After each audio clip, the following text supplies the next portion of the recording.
under God, indivisible, with liberty and justice for all. Thank you. We will begin our meeting, and we appreciate you all taking time out during this busy time of year to help support it in whatever ways you are here in that role. Our first presentation is an Employee Support for Guard and Reserve Patriot Award, which will be presented by Richard DeMarco. And I see James Ring as well. So James, you want to come up as well, or come up after the fact? That's Oscar. That's Oscar. Oh, I'm sorry. That's Oscar. I apologize, Oscar. You want to join us? Oh. I was looking for James. Thank you. Good morning. Semper Fi. All right. It's code, you know. He needs a microphone. All right, and our mic is. There's two. Oscar's getting. There we go. Good, thank you. Testing. It's on. Mr. Mayor, Yes, sir. if I may, just real quick. Sure. Okay, I was just looking for the Assistant City Manager. Was going to ask her to All right. join us. Okay. That's her. That's the one. Good morning. How's everybody doing? Can you hear me or no? Yes. Can you hear me? We're good. All right. Back in the day when I was a drill instructor, I didn't need a microphone, but I guess I'm getting older these days. I think it's the coffee and the Motrin, I think. But anyway, my name's Rick DeMarco. I'll be very brief. I'm a retired Marine Corps Master Sergeant, and I work for Employee Support. I'm a volunteer for Employer Supported Guard and Reserve. And what that is we support employers that hire and maintain good National Guard and Reserve. And the reason we exist is so that if you have a problem, this is for you all to remember this, if you have a problem with an employee that's National Guard and Reserve, you can contact the ESGR and we'll be able to help you with your employee. So we want to make sure that all employees are happy hiring National Guard and Reserve. We don't want them to say, oh, it's too much of a hassle or anything like that. We also do employer awards for employers and for patriotic people that are patriotic employees and people that help out. Today we have an award to give someone here that really deserves it. We'd like to honor you all here, as well as all the people in the audience. Would like to honor you because, believe it or not, the Guard and Reserve is about 23% of our military. So if we didn't have the Guard and Reserve and we didn't have employers to support it, we would only be at about 75%, or I'm not good at math, I'm a Marine, what is it, 78%? I don't know, 77? By the way, I knew that. You can't ask another Marine. I was trying to remember, they taught us to count crayons, and I couldn't remember if I ate 73 or 78. But the red ones are good for your heart, so those are my favorite. But I did know the answer, by the way. I was just testing the council here, see if they knew. And I did see a few pull their phone out with their calculator, and I appreciate that. But anyway, so we have a very special award, and this is given to patriotic employers and people that have stepped up to the plate. I want to thank you all that have stepped up to the plate, all of you here and some other people that are not in this room that stepped up while Lieutenant Colonel was deployed. If we didn't have him out there with his expertise, it wouldn't have run as smooth as it did for the COVID, for giving out the shots and so on. And one problem that we have with Guard and Reserve is people like Lieutenant Colonel Torres here, when they're a high rank, they usually have an important job. So when they come out and for deployment, it's tough for them to go ahead, and it's tough for you to be without them. So without further ado, this is Lieutenant Colonel Torres. Would like to go ahead, sir? Hey, good morning, everybody. Good morning, City Commission. Sean, hey, I just wanted to, I don't know if everybody knows this, but on short notice, I was mobilized from February till the end of May. And it happened pretty quickly, and so I called up Emily and I said, hey, listen, I really don't have a choice here. I've been voluntold to go help COVID response, and so here's kind of my plan. Can you help me out here? And Emily, obviously, she already has a full plate as it is. As an assistant city manager, she took on the role of leading the IT department, and from the bottom of my heart, I truly appreciate that, because there's no way that I would have been able to accomplish and focus on the mission if I wouldn't have not known that things were taken care of here back at the city of Lakeland. So I appreciate Emily's efforts, and also obviously I appreciate the efforts from all the IT staff and all the IT managers as well. and providing the support so that Emily could be successful too. So without further ado, I'll pass it over back to Rick so he can read something off here, but I just wanted to thank Emily for the Patriot Award. It's called the Patriot Award. It's beautiful. And it also comes with a pin that you can wear. And so, would you hold that, sir? Sure. I'll read the award. So this is written by Lieutenant Colonel Torres. It says, I was, we wanted to do that purposely. Okay, it says, I was activated and deployed for over 90 days in support of the Florida National Guard COVID-19 response. I'm the Chief Information Officer and Director of the Department of Information Technology for the City of Lakeland with the staff of 80 employees. I was activated on relatively short notice, and my supervisor, Emily Cologne, has been supportive through the entire deployment. The City of Lakeland has a population of 120,000 with over 2,100 employees and 19 city departments that serve the city of Lakeland. Emily Cologne is the Assistant City Manager and Manager of Innovation and Strategy for the City of Lakeland. She is responsible for many city departments to include information technology.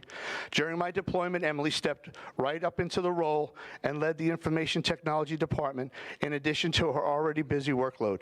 This allowed me to focus on supporting the Florida National Guard COVID-19 response efforts and accomplish the mission. She maintained communications with me to ensure family and work life was going well. I appreciate and value her efforts, as I would not have been successful without her leadership and contributions. Please send the award frame.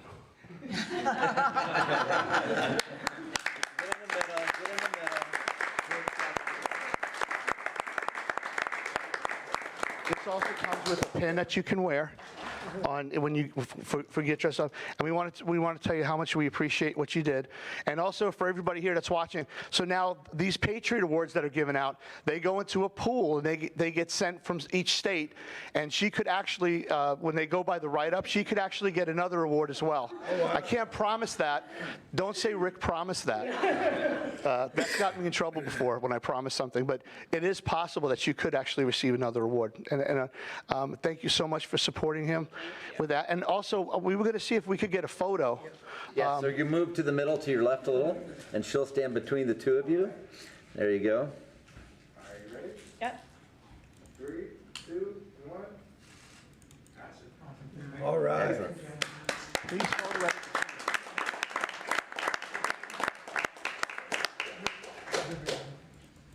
Okay, well, good morning. I did not know what I was walking into, so sorry that I looked so clueless.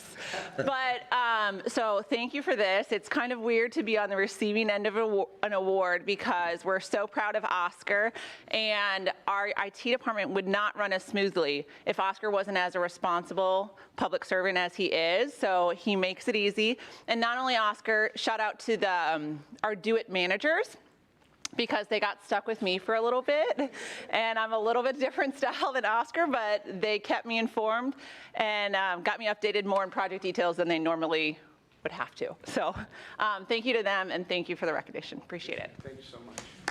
Thank you, ma'am. Thank you so much.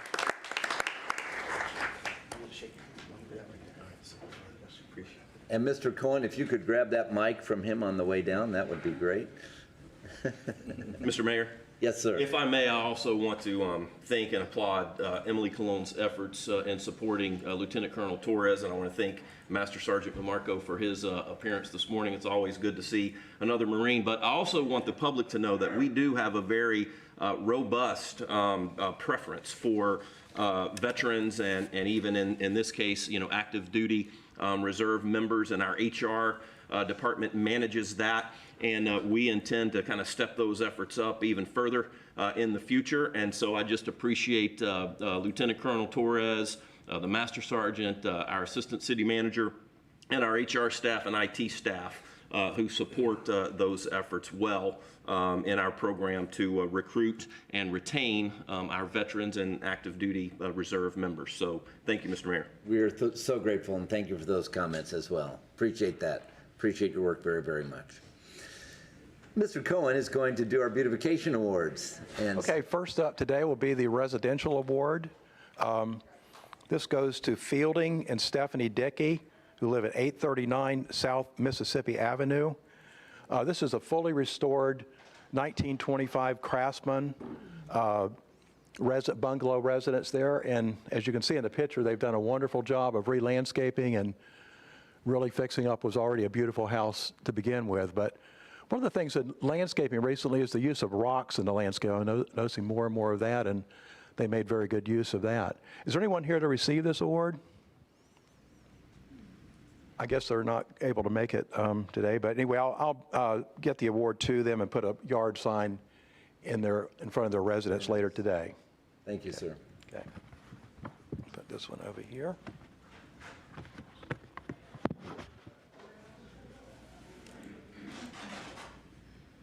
Next, we have the commercial award, and it's presented to the Lakeland Housing Authority for their excellent project, Twin Lake Estates at 501 Hartselle Avenue. This was originally a housing development, which was then totally demolished and renovated with beautiful new apartment buildings. The thing about this is, one of the great things about this project is they made great lengths to preserve all the existing large live oaks on the property, and they went to great lengths to save these beautiful trees. So it's really a great job and tremendous improvement there. Is there anyone here to receive this award? Okay, if you'd like to come up.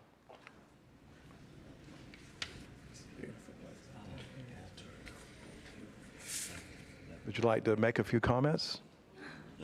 Sure you do. Yes, you do. Well, I'm very proud to be the manager of this, I'm the manager of this beautiful property. We are so grateful for Lakeland Housing Authority and HTG Management that made this for the community. So right now we are 100% full, so we are keeping it, and we are in process of doing the third phase of Twin Lakes. So. Excellent. Let's take a quick picture. Yeah, they'll want a picture or something.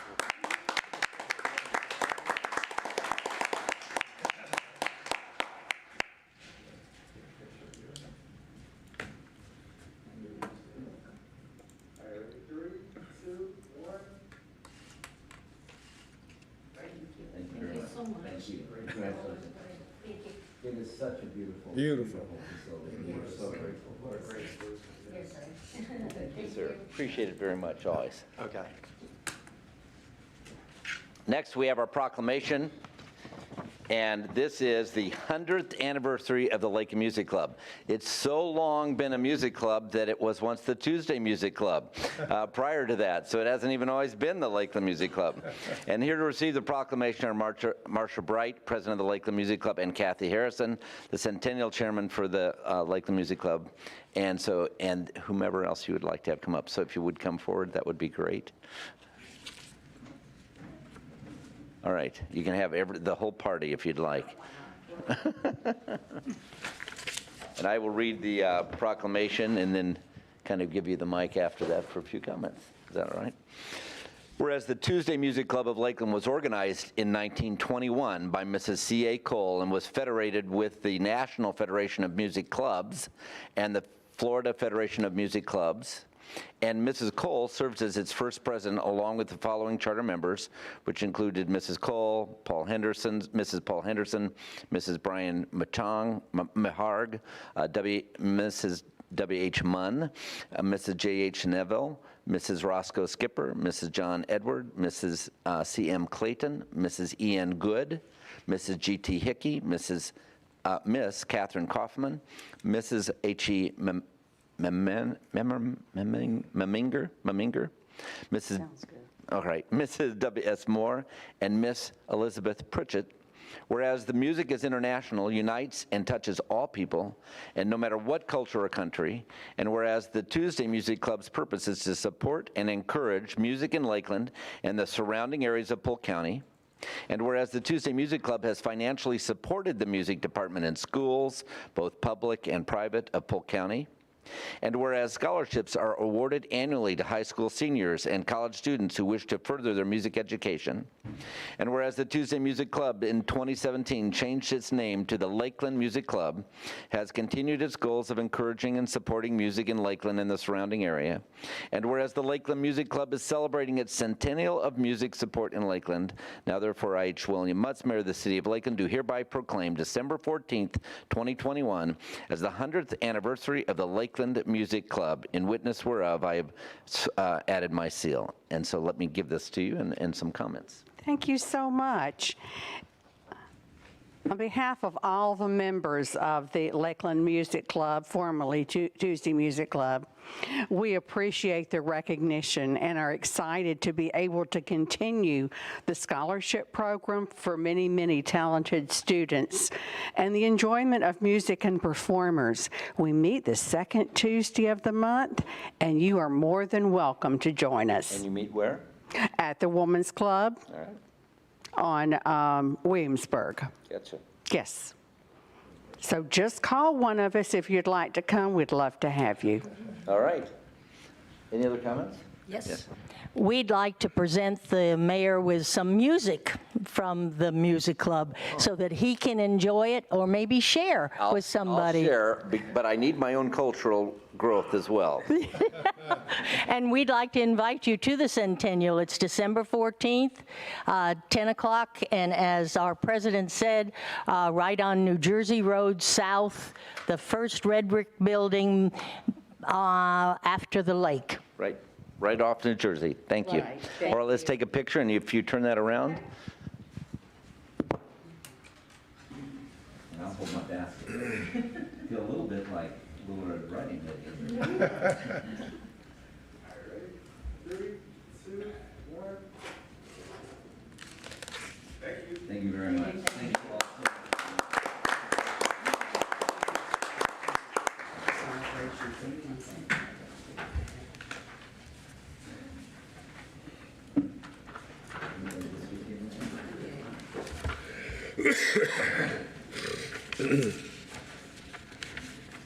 We'll have to share that music, commissioners, okay? When you see that on your desk.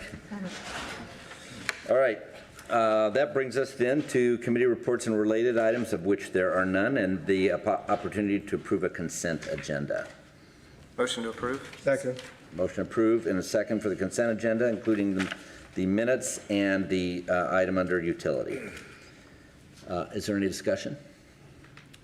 Are there any other questions? All those in favor signify by saying aye. Oh, are there any questions from the audience on the consent agenda approval? Seeing none. All those in favor signify by saying aye. Aye. Opposed, same. Unanimously passes. There are no requests to appear from the general public pre-approved, so there is an equalization hearing, so we will cease meeting as a commission. We begin to meet as an equalization board, and it's lots and clearing, and our city attorney, Palmer, will cover that with us. Thank you, Mr. Mayor. The city charter requires that the city commission convene as an equalization board and hold a public hearing prior to imposing a special assessment lien against private property when the city has had to go out and mow or otherwise clear that property. So if you've received a notice from the city to appear at this morning's hearing, this is your opportunity to address the city commission, express any objections you might have or ask any questions you might have prior to the city commission imposing a lien against your property for lots cleaning or clearing. Is there anybody in the room that wants to do that? All right. Motion to approve. Seeing none, there's a motion to approve, and a second. Discussion by commissioners or questions on any of those listings. Any comments by anyone in the audience or questions? Seeing none, all those in favor signify by saying aye. Aye. Opposed, same. Unanimously passes, and that will apply.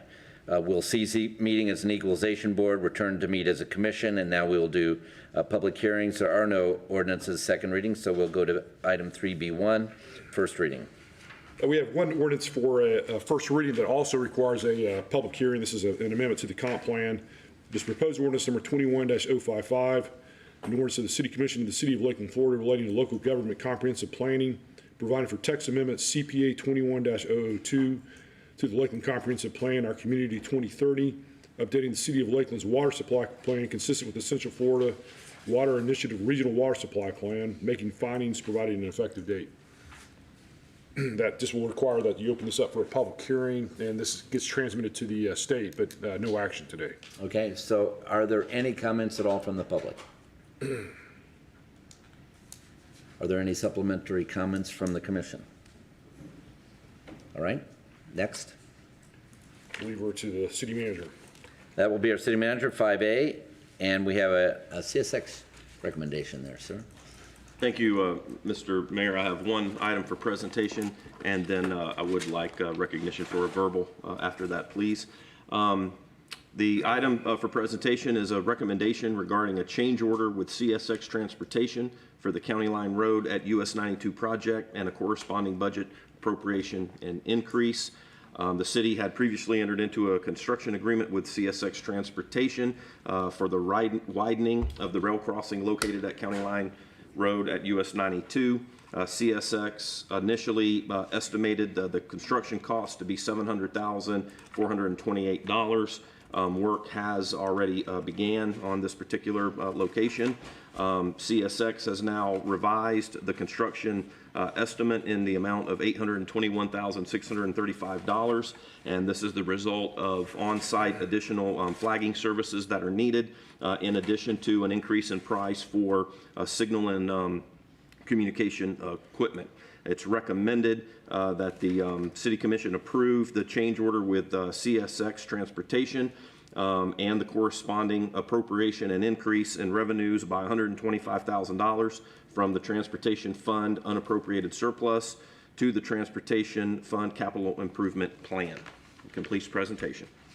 Is there a motion to approve? Motion to approve. Second. And a second from Commissioner McCarley, and discussion by commissioners. Any, Commissioner Music? We're looking to have this additional revenue come from the Transportation Fund unappropriated surplus. What is the, like, what kind of money is in that thing? Is that that's a state fund we're pulling money from, or that's money that we've gotten from the state that we're pulling out of locally? How does that work? Let me yield to our finance director for assistance with that question. He's got to probably take time to look that up. Mike, is that something you can access? Yeah, I was actually anticipating that question. We haven't finished the year yet, but our estimate was that we were going to finish this fiscal year 21 with a little over $600,000 in unappropriated surplus in the transportation fund. Most of those monies come from gas tax revenues. So, and that money is able to just roll over next year, whatever is unappropriated, yes. just rolls through. We don't, okay. yes. Okay, yes. awesome. Yes. Okay, thank you very much. Any other questions or comments? All right, all those in favor signify by saying aye. Aye. Opposed, same. Also unanimously passes. Returning to the city attorney, item 6A1. Mr. Mayor, if I may. Oh, I'm sorry, you had a verbal. I apologize. Verbal. Yes, sir. Wanted to just make the commission aware and the public aware that our own Gary McLean, who is our fleet manager, was a top 3 finalist recently out of tens of thousands from across the country of eligible managers for the Fleet Manager of the Year award. So Gary finished in the top 3. The City of Lakeland Fleet Management is a perennial award-winning operation recognized in 2021 as the number 11 fleet in the top 100 best fleets competition and number 13 in the Government Fleet Magazine leading fleets competition out of about 40,000 eligible organizations. The City of Lakeland Fleet has been a top 15 ranked fleet for 7 years running now, and all of that is because of the hard work that Mr. Gary McLean and his staff does at our fleet management services, and so we're very proud of that. I don't think Gary was able to join us this morning because we're waiting until he wins that award. He's highly recognized in fleet management as well as his staff. And so we're very appreciative of their efforts in keeping our vehicles and equipment running efficiently and usually resulting in cost savings for the city. So congratulations to Gary and his staff who supports him. Thank you, Mr. Mayor. Thank you, and his skills are extraordinary. I spent many of my business years earlier selling fleets across the country, and Gary is one of those outstanding individuals that when you spend any time with him, you realize is zeroing in on all the things that matter. And when I first met him, I went, wow, I wish I had had him for a customer, you know, when I was in that arena, because he's just that kind of a thorough individual. He might have beat you up over price, though. Oh, he'd have beat me, but I loved that. You know, that was a little bit of the fun. Gary is also, you know, keeping with the theme of this morning, he's a veteran member of our organization, and so we appreciate his service as well. Yeah, amen. So that's great. Thank you very much for that.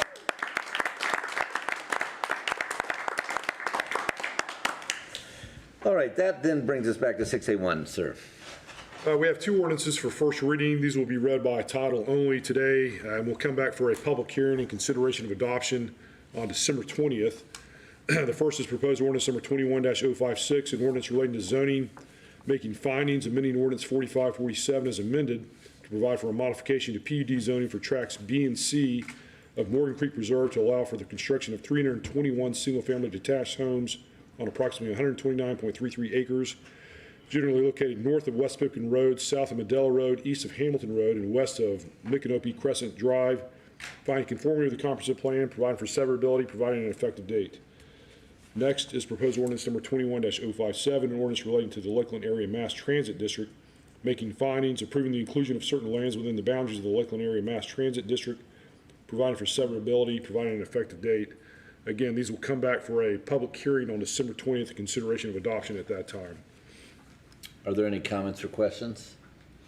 All right, none from the public? Very good. We will move to resolutions.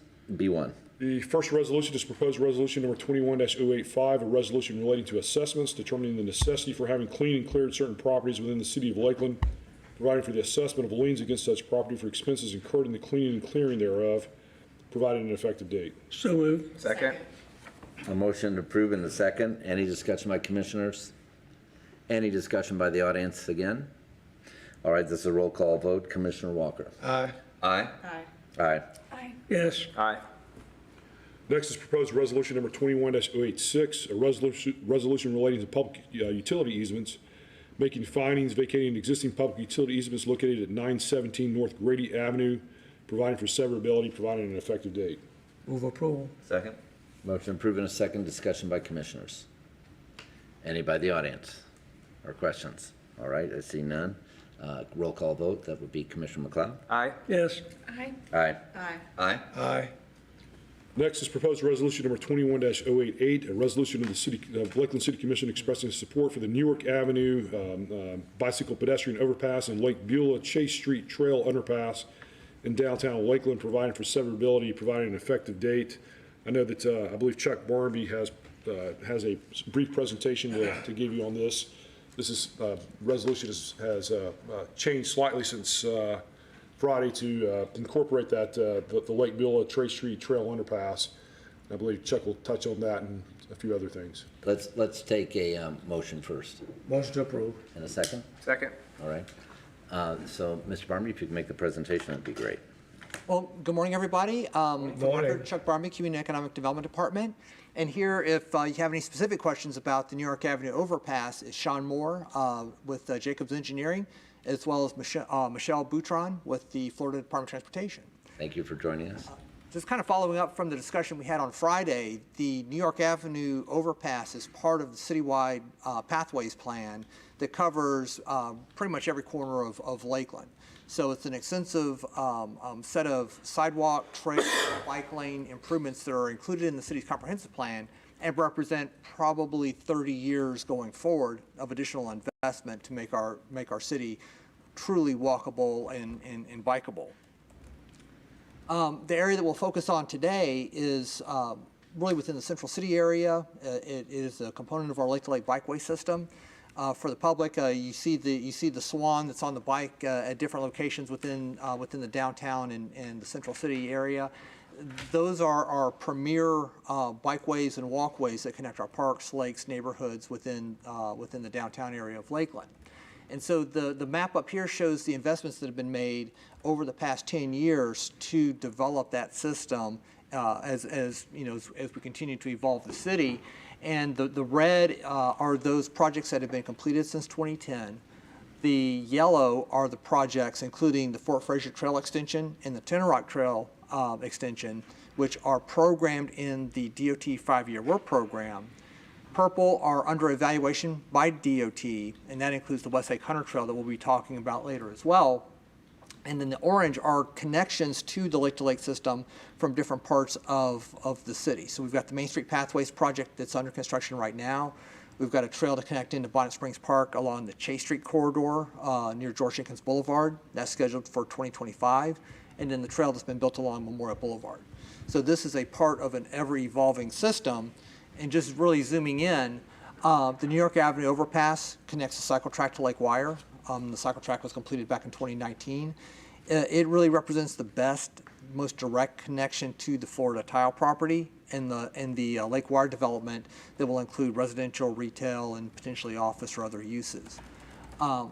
Another key corridor that we've been talking about and certainly was discussed at great length on Friday is a connection between Lake Beulah and George Jenkins Boulevard underneath the CSX rail line there at what we call 5 Points.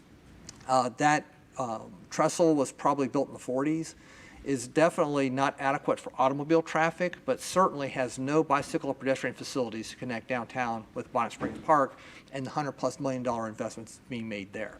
So the intent of the revised ordinance that will be under consideration today is to express the continue to express the City Commission's support for the New York Avenue Overpass, but also express the City Commission's support for a connection between Lake Beulah and George Jenkins Boulevard. So I'm going to jump straight over to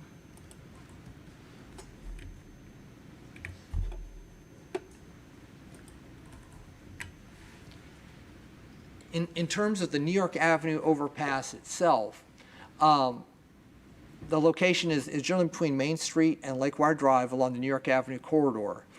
The rail crossing at that location was removed back in 2013 in support of the freight rail relocation, the Winter Haven Rail Yard, Sun Rail, that entire rail plan involved the upgrading of the rail line through downtown Lakeland to address additional freight traffic, the removal of the New York Avenue rail crossing to support additional switchgear in that area for the Lakeland Y for rail traffic going up to Jacksonville. And so as part of that discussion, there was a concern about really severing our grid system and our bicycle pedestrian ties from the north and the south sides of the downtown area.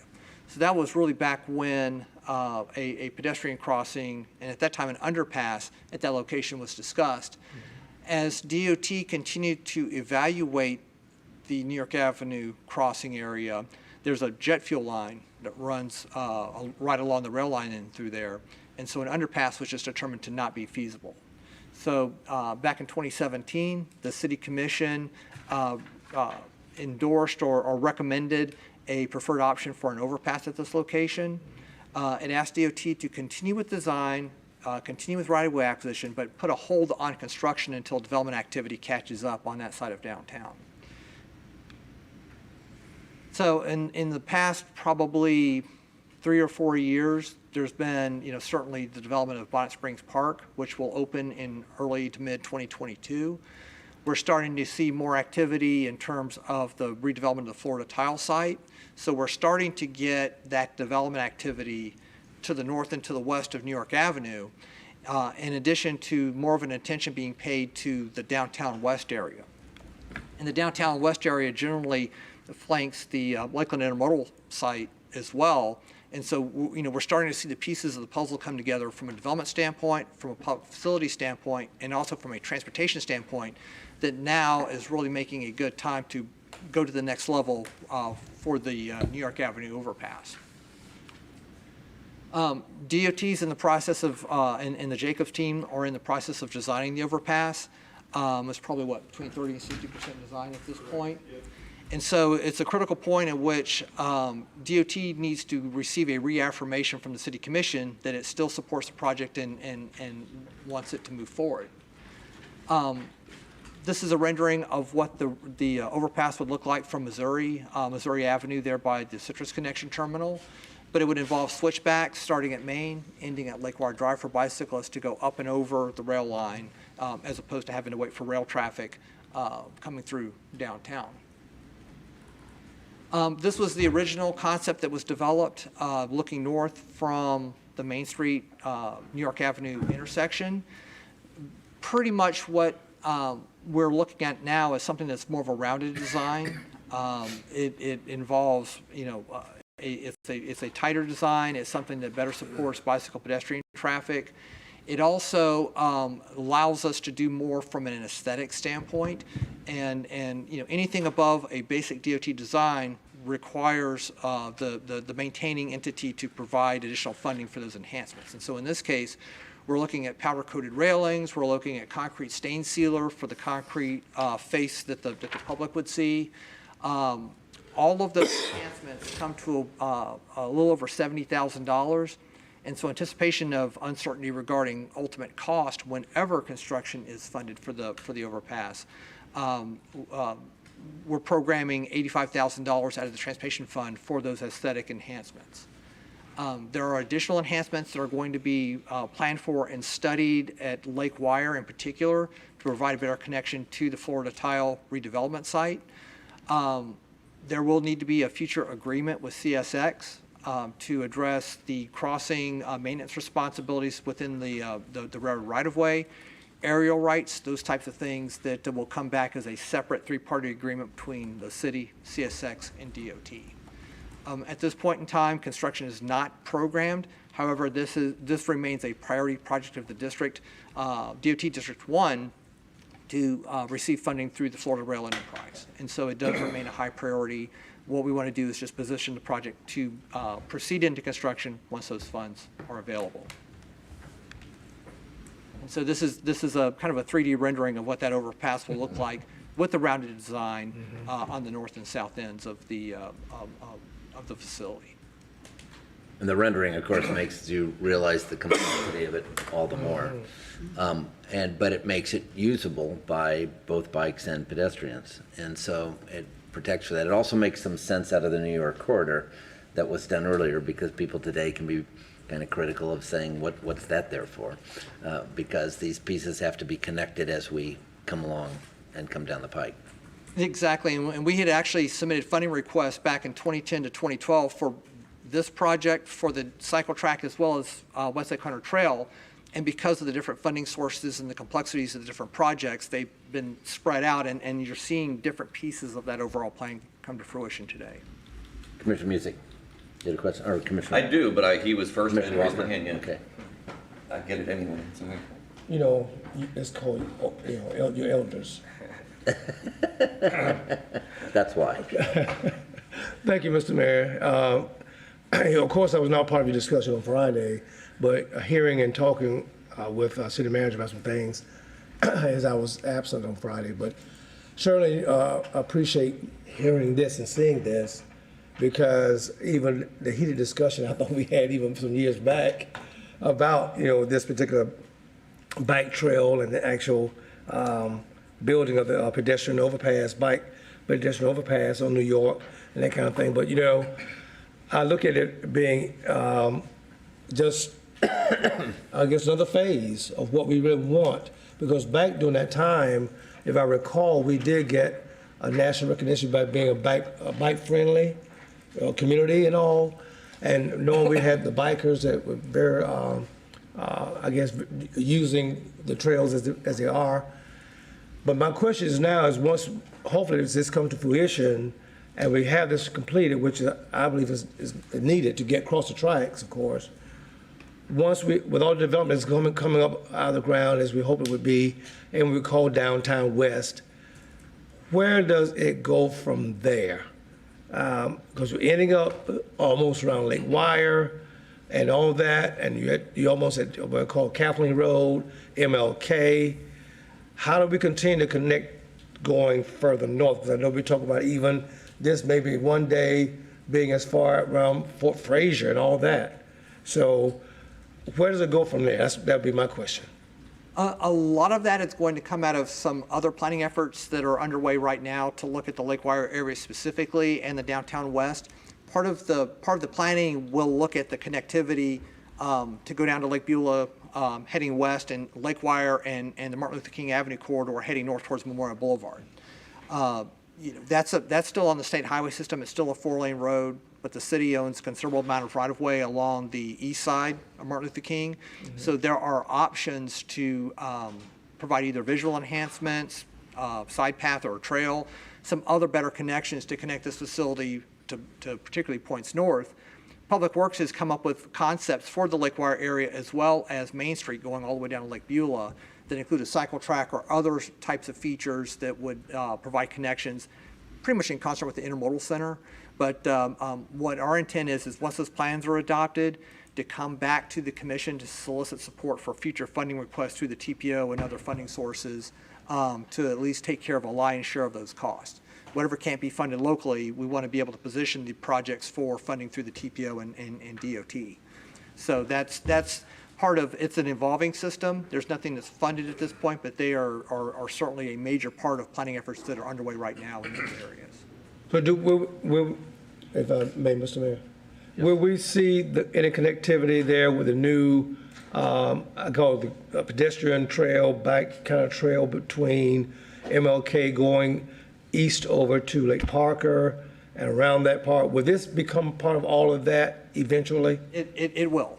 And that's all part of the citywide pathway system. That's exactly as bit by bit try to make those connections to get up to Memorial, and then as Memorial gets improved over the next 7 or 8 years, try to work in better facilities in with that project as well. So there's a lot of coordination that's going on with DOT, a lot of priority projects that you're seeing through the TPO to get the federal funding in place. But that's all part of that citywide plan. And if I may, last question. The monies or the dollars of funding has already been allocated by FDOT. It's particularly for this. And if, of course, believing we'll move forward, but if we should not move forward, could those dollars be used for anything else? In terms of these specific dollars, and we ran into this issue with the Kentucky Avenue crossing, is that they're specifically allocated for basically rail projects, and they're allocated at a statewide level. So if for some reason the New York Avenue overpass, the construction phase, were not to be supported, those dollars go back into the kitty at DOT, and they can get reallocated anywhere else in the state of Florida. Thank you. Commissioner Music. Hey, thank you. Chuck, is there any possibility of CSX putting the kibosh on this? Is there, I mean, obviously we've got engineering, DOT, city, CSX. I mean, all these are talking in concert, and we shouldn't expect a problem? I would say, I mean, the agreements are going to be critical in terms of, once CSX signs on the dotted line for the 3-party agreements. I believe DOT's already had some initial conversations with CSX, and that everything is per their design. We have to do it on the mics, thanks. Just introduce yourself, please. I'm Sean Moore. I'm a consultant with Jacobs Engineering, supporting FDOT and working with City of Lakeland on the New York Avenue project. FDOT has had some discussions with CSX regarding this project. Primarily at this point, it's more informational. FDOT has a team of rail engineers. They've got a rail team that we've been coordinating with. So we know the rules and regulations. We've got another rail project ongoing locally, as well as DOT just is actually under construction with a rail project over I-4. So there's been a lot of discussions with CSX on what they expect for bridges crossing their facilities.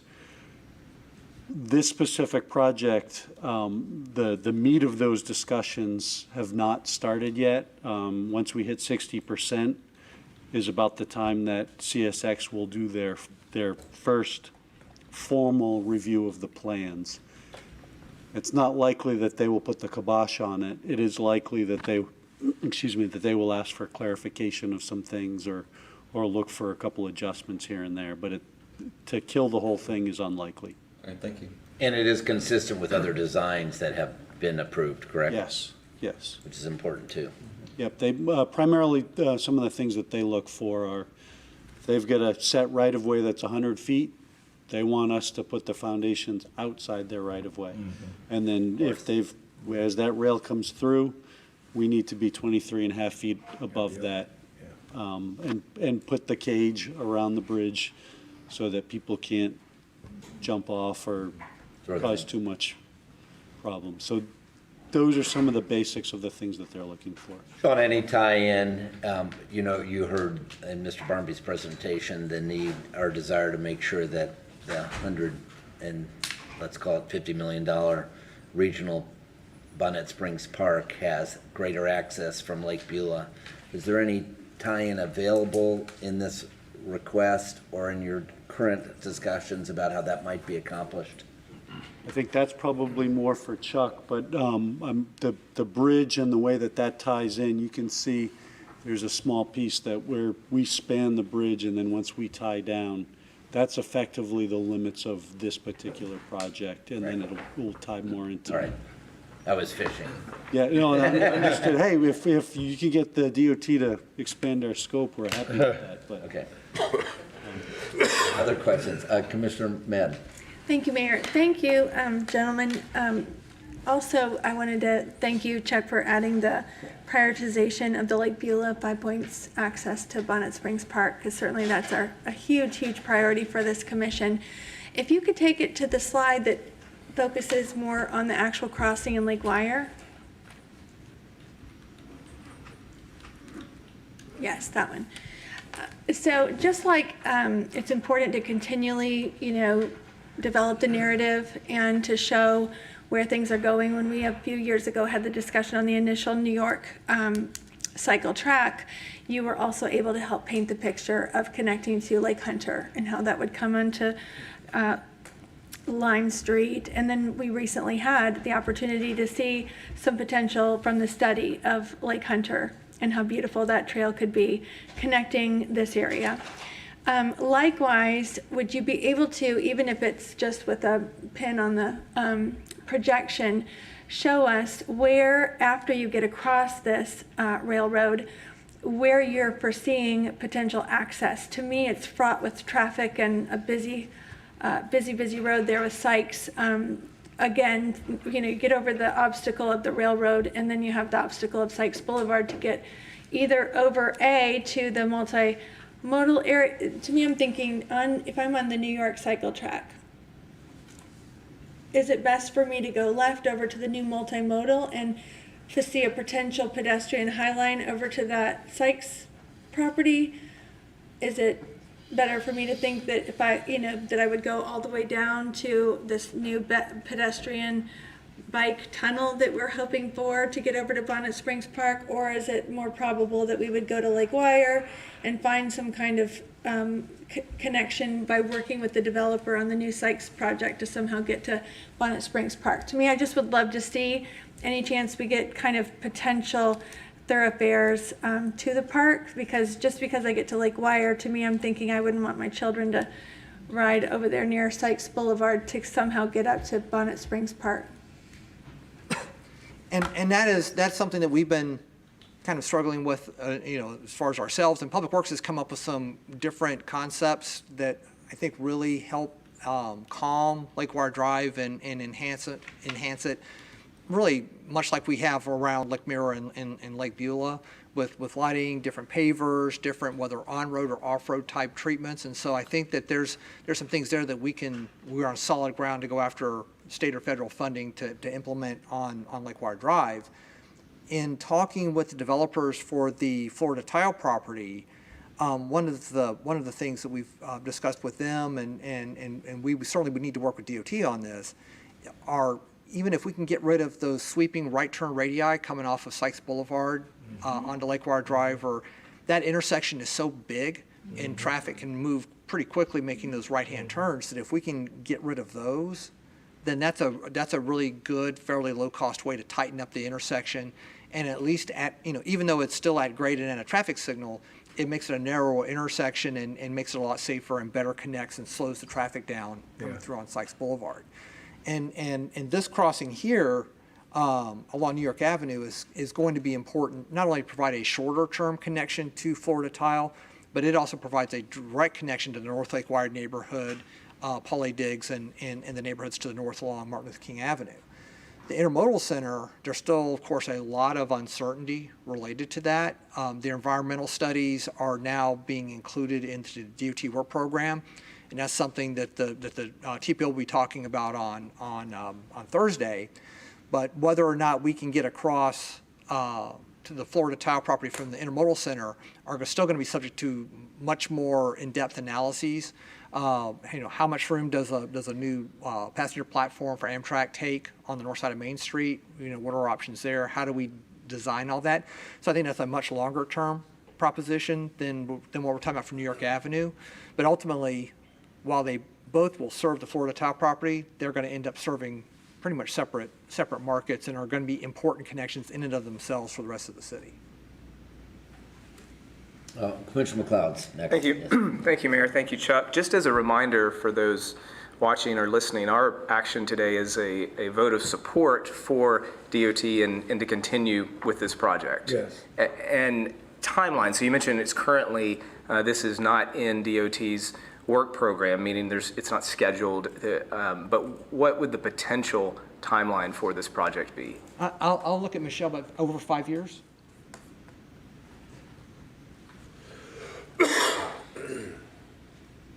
Good morning, everyone. Good morning.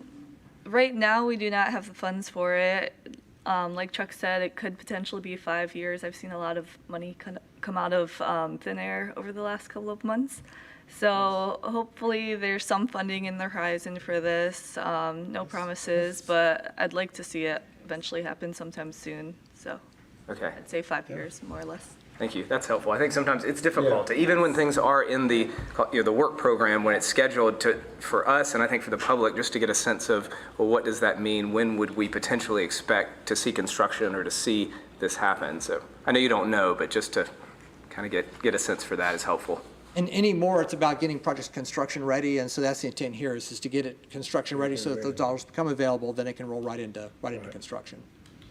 And going back to Commissioner Madden's point, we're in alignment with New York Avenue here, so if we're going to cross CSX, we're going to cross one time on this kind of a project. And so it's in alignment with what has been invested already. Then we need to work on the safety on the Lake Wire side and put those all in steps as we go along the way, making sure that it's the kind of comfortable. And these people could have come from the south as well, from Lake Hunter, and are moving right through and going right out to Bonnet Springs Park.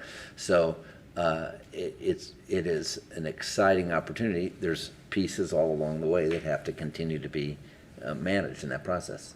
Commissioner McCarley and then Commissioner Walker. I would just highlight what Mr. Barnby just said about shovel ready. So one of the things that our last speaker just alluded to is that money's been coming out of thin air lately with Department of Transportation through the state of Florida. If our projects aren't shovel ready, they don't make the cut. So even if they've been programmed 5 to 8 years, Right. I'm glad Commissioner McLeod brought up the programming for DOT and through TPO and for the public, that's the Transportation Planning Organization that represents Polk County and a myriad of groups that look at all the transportation around Central Florida, and we're part of kind of several MPOs throughout the region. So we all have to work concurrently together, and we have a list of priorities. So even if we have a priority here in Lakeland, it has to dovetail into the priority list for the Transportation Planning Organization, and then again through, it kind of goes up the food chain to the state of Florida. But shovel ready is compelling because we have some other projects going on right now that we felt were shovel ready but aren't quite.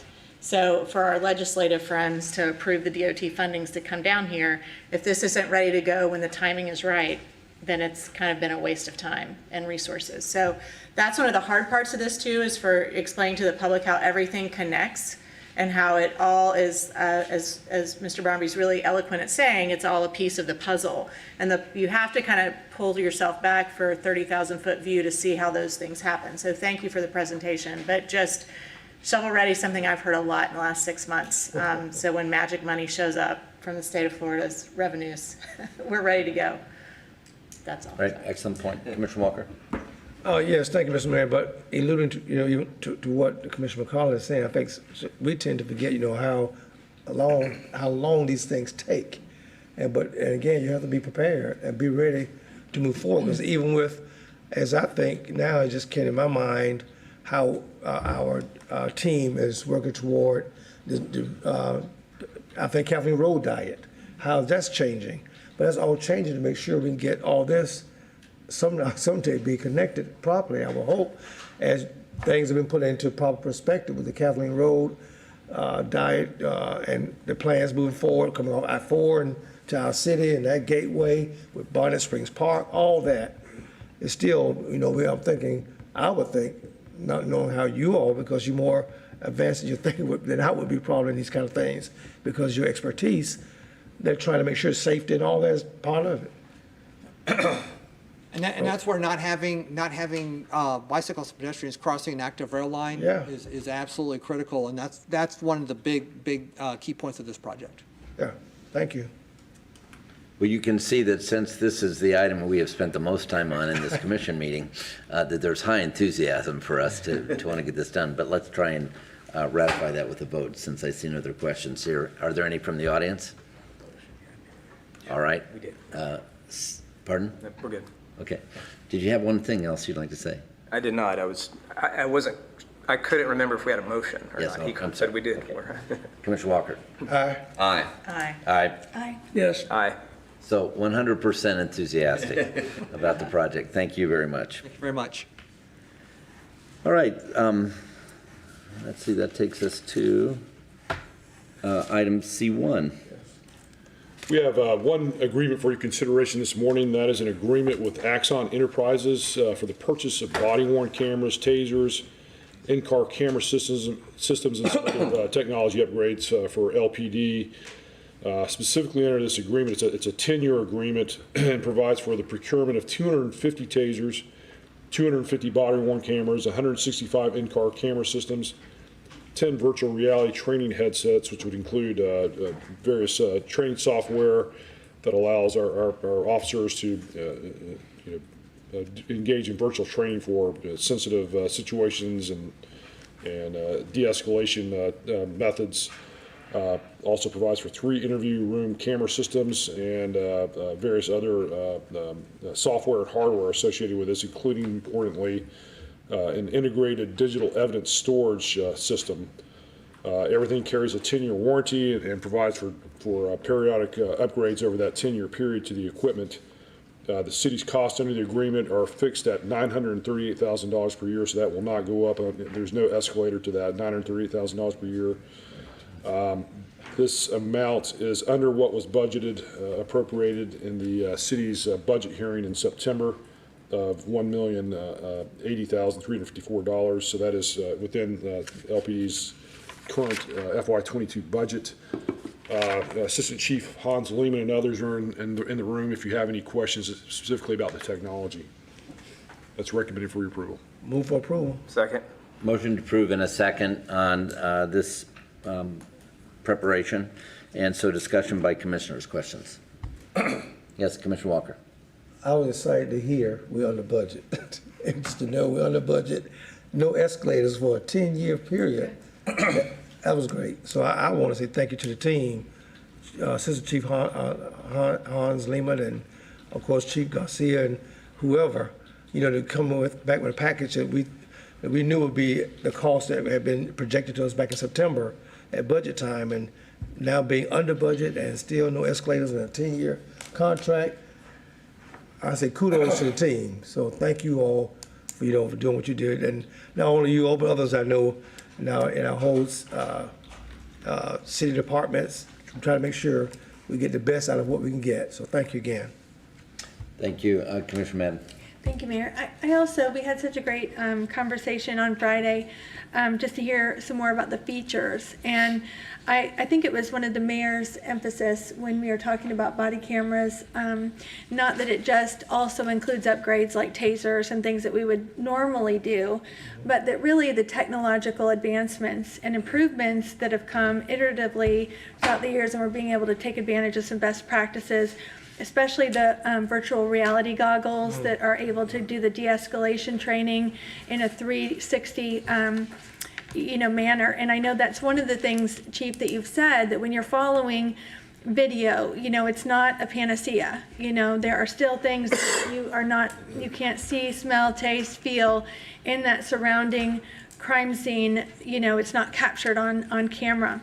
But I will say that as far as training goes, I was just at a wedding recently and they did the 360 photography, and even those enhancements, seeing that 360 view for training in particular and de-escalating some of these situations and trying to preempt some of these heightened situations even before they happen, I think is fantastic. And I was not aware that we were going to be able to also receive some of those enhancements in the package and come under budget for 10 years. So I think that we're really getting a lot more than we anticipated, and that is definitely a skill of negotiating, getting more than you hoped for. So thank you so much to the team that did so much research and so much hard work to get us this great package. Commissioner McLeod. Thank you, and I concur, Commissioner Madden. I think, I had mentioned Friday that technologically speaking, I think from where I sit, this is a step up for our police department and brings a lot of capabilities that we currently don't have. And again, just thank you to Assistant Chief Lehman and the team for the many hours I know that have gone into the research and negotiations on this project. I wanted to ask, could we have either Chief Garcia or Chief Lehman just say a few words about, we've mentioned some of the technology, but is there anything you want to draw out or mention as we get to this point?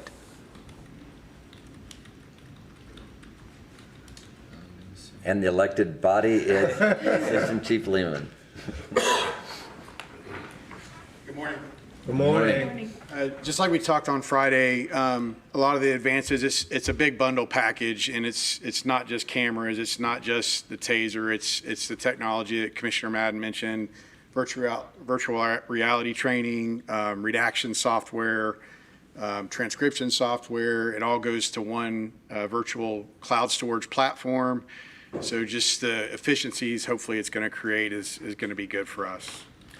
What was included in those comments is immensely complex. Yes. And so it becomes, when you look at this as a sole source provider, in terms of the reason that we're considering it on this basis, it is predominantly because of those complexities and the ability to augment those in one location and to be inclusive of all the elements that we desire and the gain of virtual reality in addition to then the refreshing and supplementing of those items as they time out or as they need to be modified over the 10-year period of time that are all part of a singular package that's definable today.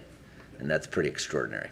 Yes, we're happy with that. Commissioner McLeod. I had one more point. Thank you, Mayor. And we talked about this, Chief Lehman, on Friday, but when we talked about the rollout and when Chief Garcia was asked, what's your top concern of rolling these out in implementation, and he mentioned the public education component and the importance of that. Could you speak to that again today and what you all, what you're planning and how that will work and the timeline as well? I know there's, it's been some time, I think, since we talked about this specific timeline for having, the package implemented. Well, first and foremost, we have a huge computer-aided dispatch and records management system upgrade that is occurring. We hope that go-live date will be the end of March of 22. So that is our primary focus. We have to get that up and running, and then once that's up and running, this package of body cams, in-cars, and everything else will integrate with the CAD RMS software. So that part will probably go into second quarter of next year. And then once we get into that, we'll start looking at rollouts. And our goal is the end of 2023 for the full rollout of everything with this package. But if we can get it done sooner, we will. It's just a lot of it hinges on the CAD RMS project upgrade on that timeline there. And then the public education piece as well. Yes, the public education, we're going to do several different components. International Association of Chiefs of Police and other police executive programs out there have model policies already. We've already gathered those. We've gathered other agency policies that we've worked closely with. We'll form a committee. We'll work on those policies. We'll publish those and have some community dialogue and let people know when they'll turn on, when they would turn off, what triggers are that set them. So I would suspect that would start sometime this spring, February, March, and then we'll have those meetings and we'll get that policy locked in by before the time the cameras come out. Good deal. Thank you. Commissioner Music. Yeah, I was less than enthusiastic about cameras when we were talking about them and debating them, and then I was concerned that we were going to have a single-use provider. well, after our agenda study on Friday, I was able to go down and actually see the units, and went into one of the vehicles and showed me how they use it with the tasers. When they pull out, it turns the cameras on and things like that. So, you know, my my goal changed from making sure that, you know, we had the best that we can for the money, and that the team has done a wonderful job, you know, from all that we have gathered, to the fact that they're under budget, which is great. I was surprised that we could go 10 years without an increase in price, so that certainly was, from an economic standpoint, encouraging. But no, you know, I'm excited that the fact that it seems that we're getting more than we had initially talked about. And then the integration piece was a concern of mine until I was educated. So, Commissioner McLeod, I think that certainly is something that is important, because as we were talking about the officers that we've recently hired, a lot from the north, well, they're already used to a lot of these systems anyway, so I think on the service side it'll be good. But no, I was pleased because of the skepticism that I wore coming into this. You know, I was happy to see economically, and Axon, I guess they're the big dog out there. So I mean, if they've been tried and true for a lot of years in a lot of departments. So just, you know, congratulations to the team that worked really hard to get it done. So thank you. Great. Any other comments? I just have one. Oh, yes. On the public education component, you know, I think one of the things for the general public to understand is this is not a end-all be-all in the policing tools that we have. That community policing and relationships between the police and our young people is really critical through PAL and through our SROs and things like that. So can you just highlight really quick the expectations you'll put out into the public of what Commissioner Madden alluded to as well, the 360, you know, we get one vantage point. If there's an incident, God forbid, and, you know, we have a body cam on and the dash cam, like, you know, how are we going to prepare the public that this isn't the end-all be-all in community policing? There's a couple different ways we can do it. There's quite a bit of body cam footage that's out there. So if we have community meetings, we can bring samples of that up and demonstrate, you know, what you're seeing and at different viewpoints. And video is two-dimensional, so I think the biggest thing for us will be grabbing footage from other incidences and show them what they're seeing. And we'll even bring a couple body cams with us so people can see what it looks like, and then we'll go through some visual depictions of what it should capture.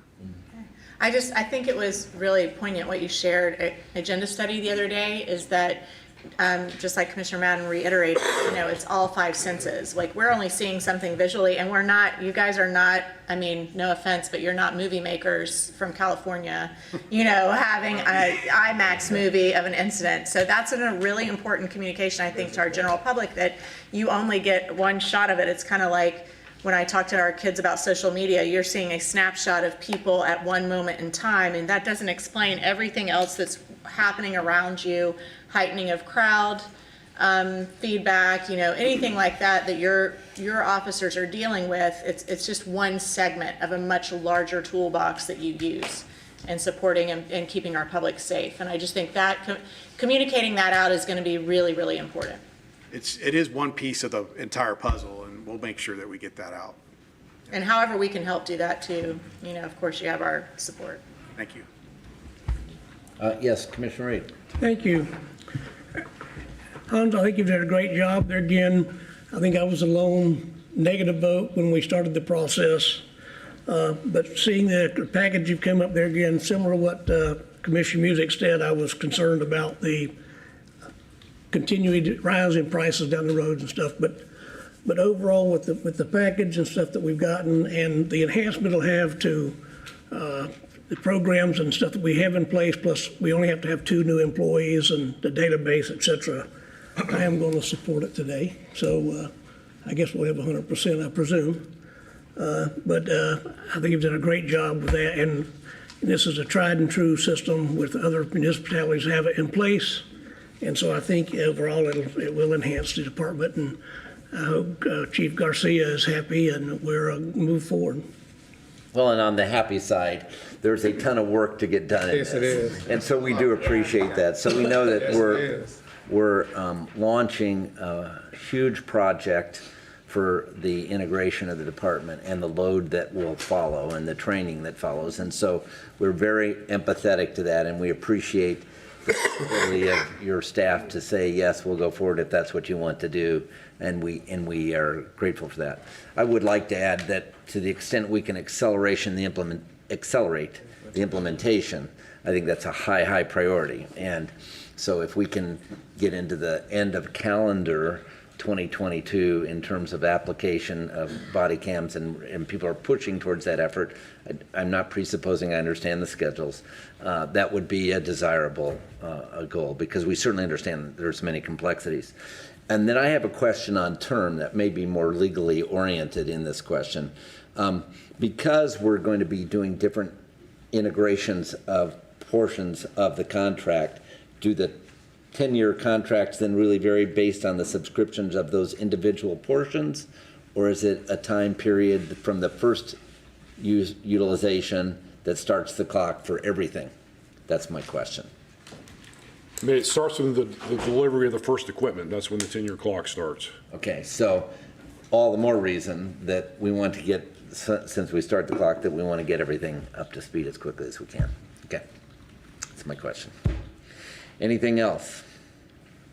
Great job on negotiating, and it's beyond, I want to mention our finance director, Mr. Brossart, and our city manager, Sean Strauss, as well in that process, because that is a wonderful job, and obviously it's exceeded our expectations. Without any other influence, let's take a vote. This is a roll call vote. We start with Commissioner McLeod. Aye. Yes. Aye. Aye. Aye. Aye. Aye. Just backing up, I'm not sure we asked for public. We didn't. We did And not that's- on CSX? Oh, I'm sorry. I'm talking about on this. On this. You're Okay. Taking two faults. correct. Sorry. On CSX, are there any other comments from the public? All right, on body cams, are there any other comments from the public? Thank you for making me whole. Thank you, Mayor. All right, so Commissioner McLeod, we were unanimously voted. Okay, thank you so much. In protocol time. All right, wonderful achievement. Great process in terms of taking on something that became a high strategy for our city, and wonderful opportunity for us technologically going forward to make sure our citizens are well represented. And so we thank you so much for every aspect of what you did to make that happen. Any other comments from commissioners? All right, we move on to the next item. That would be our utility B1. One resolution under utility, that is proposed resolution number 21-087, a resolution relating to the electric utility, making findings, establishing the fuel charge for all customer classes for meters read on or after January 1st, 2022, amending time of day fuel charge for applicable rate classes, repealing resolution 5715, providing an effective date. Motion to approve. Second. Motion approved and second. Is there a discussion by commissioners? Yes, Commissioner McLeod. Thank you. Mayor, I think it's remarkable that we're able to keep the fuel rate the same that it is, especially the past few months seeing news about the natural gas market and the volatility. I expected to go into utility committee with a rate increase request, so just great work by our staff, and the hedging strategy that was Tori mentioned on Friday, but just wanted to mention I think it's great work to be able to keep it here. Yeah, and it's interesting that you mentioned that point on hedging too, Commissioner McLeod, because there are many times people are critical of hedging when it goes the other way, but this is a case in point where it saved us many millions. So that's very, very good. Any other comments? So it protects us as ratepayers to be able to be stable during a period of a lot of unpredictability. Tori Baumgart, who is our rate manager in this regard, does a tremendous job of forecasting many, many variables, even including weather. Really talked about the fact that if this had been a week ago, 2 weeks ago, it could have been a $6 charge, and then this week it's $4.25, and so there's just one great variability in the process. That our goal is to look at this quarterly so we can keep our rates as constant as possible to save our citizens who utilize electricity money and not have an unnecessarily large reserve. All right, any other comments? All right, there's any comments from the public or questions? This is a roll call vote, and that would be Commissioner Walker. Aye. Aye. Aye. Aye. Aye. Yes. Aye. Unanimously passes to keep our rates the same. All right. That brings us to the audience portion of the meeting. And so at this point in time, if there are any audience members that would like to come, just state your name, please, and address, and you have 5 minutes, up to 5 minutes.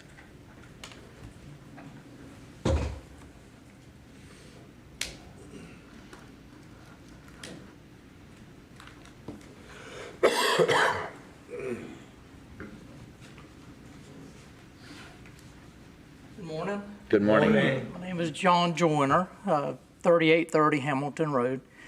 Just had some general comments. My lifelong residents are of that address. We also own some property on Medela Road. Been a lot of discussion in the last several months over that area.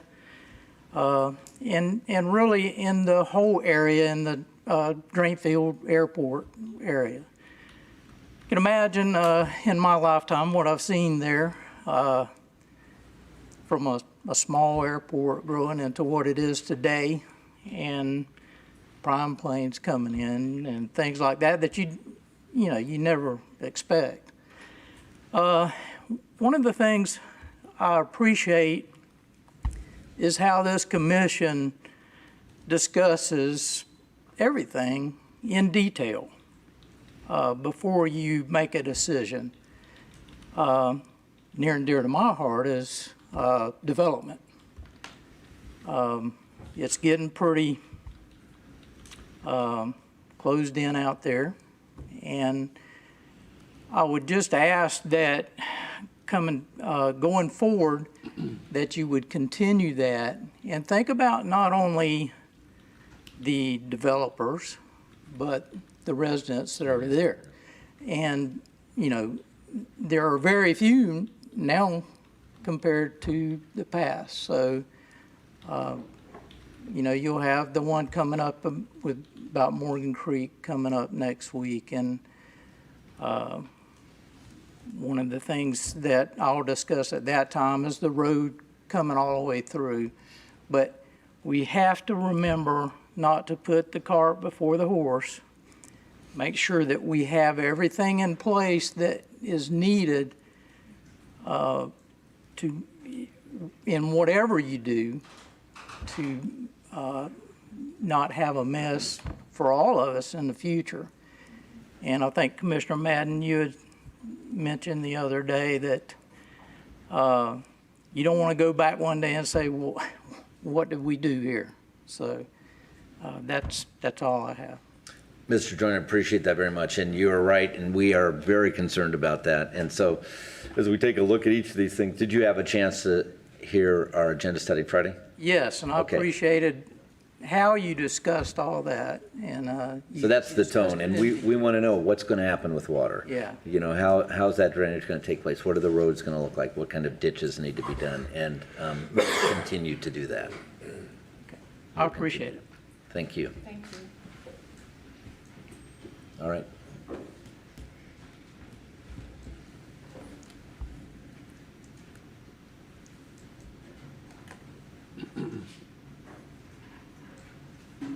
Good morning. Good morning. Good morning. I'm Billy Friend. I live at 4840 Medela Road.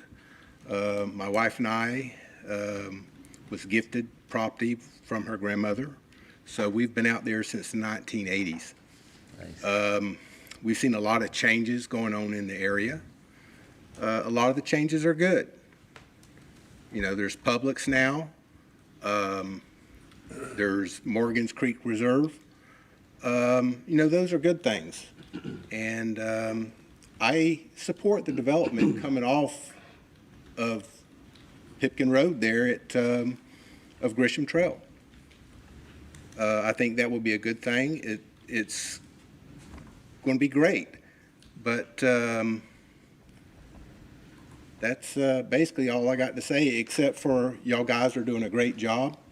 Like John said, y'all are listening to the community, and y'all are talking about it, and when we call you and send emails, y'all respond back.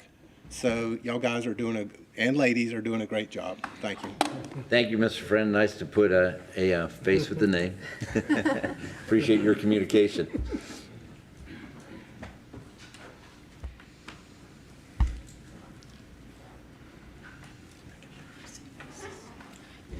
Hi, Leanne Joyner, 3830 Hamilton Road, wife of John, also 3830 Hamilton Road. I got to see the first part of the agenda meeting on Friday, and again, my concern was hearing that the cut-through road would come from all the way from Mule Road, where I don't know how many homes are on the south side of Pipkin right now, and I can just assume thousands. And to think that that would be a way for people to get around using 4-laned Pipkin Road and 4-laned County Line Road to use a cut-through road that would come through Tract E, spill out onto Medela Road and Hamilton Road, all the way over to Drainfield Road. That's scary to me, to think that all that traffic from all that area would choose to come through that way. It's terrible right now on those small roads. It's scary. We had a neighbor say he was walking his dog lately. I didn't hear the conversation, my daughter did, and said that someone's mirror veered over and brushed him as he was walking his dog. It is a very narrow corridor there. I'm sure there are plans to widen and improve that roadway, but the concerning part is what comes first. It is very dangerous right now. We have semis using Hamilton Road right now. Dump trucks, semis.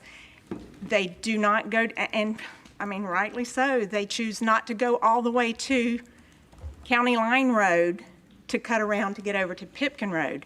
They use Hamilton Road and Medela Roads. And I have watched, when I have been out on the road, big trucks turn where the fly-in sign is, and I have gone down to County Line Road and met that same vehicle at the intersection of County Line Road and Medela Road to turn onto County Line Road. So I think just please consider what we would be encouraging to happen in that area as far as traffic goes.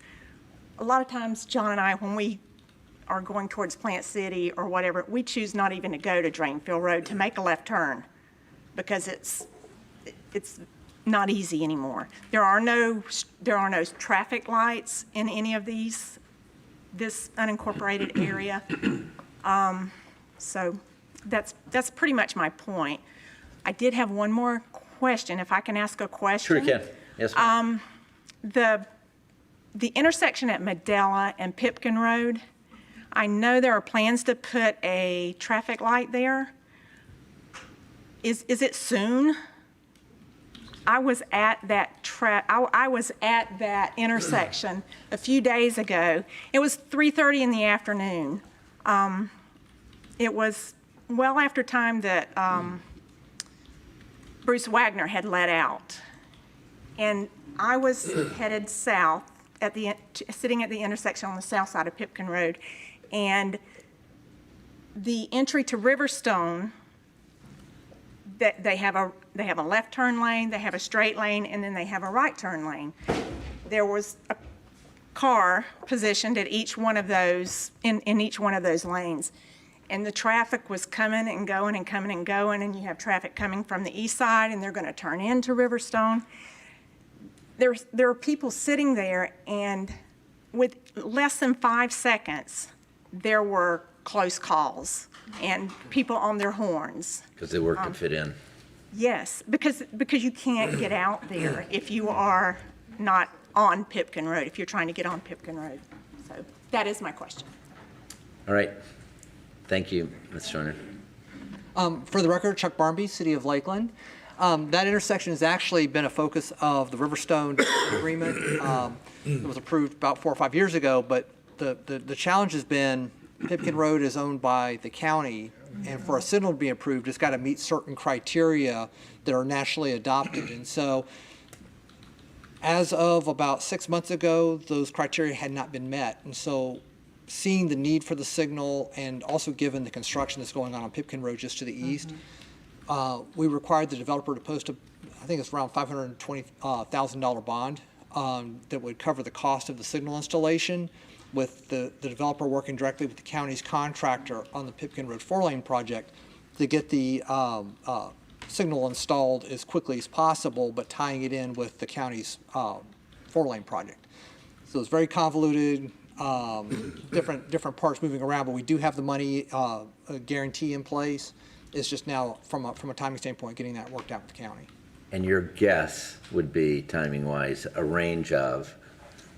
Probably, just throwing it out there, 6 months to a year.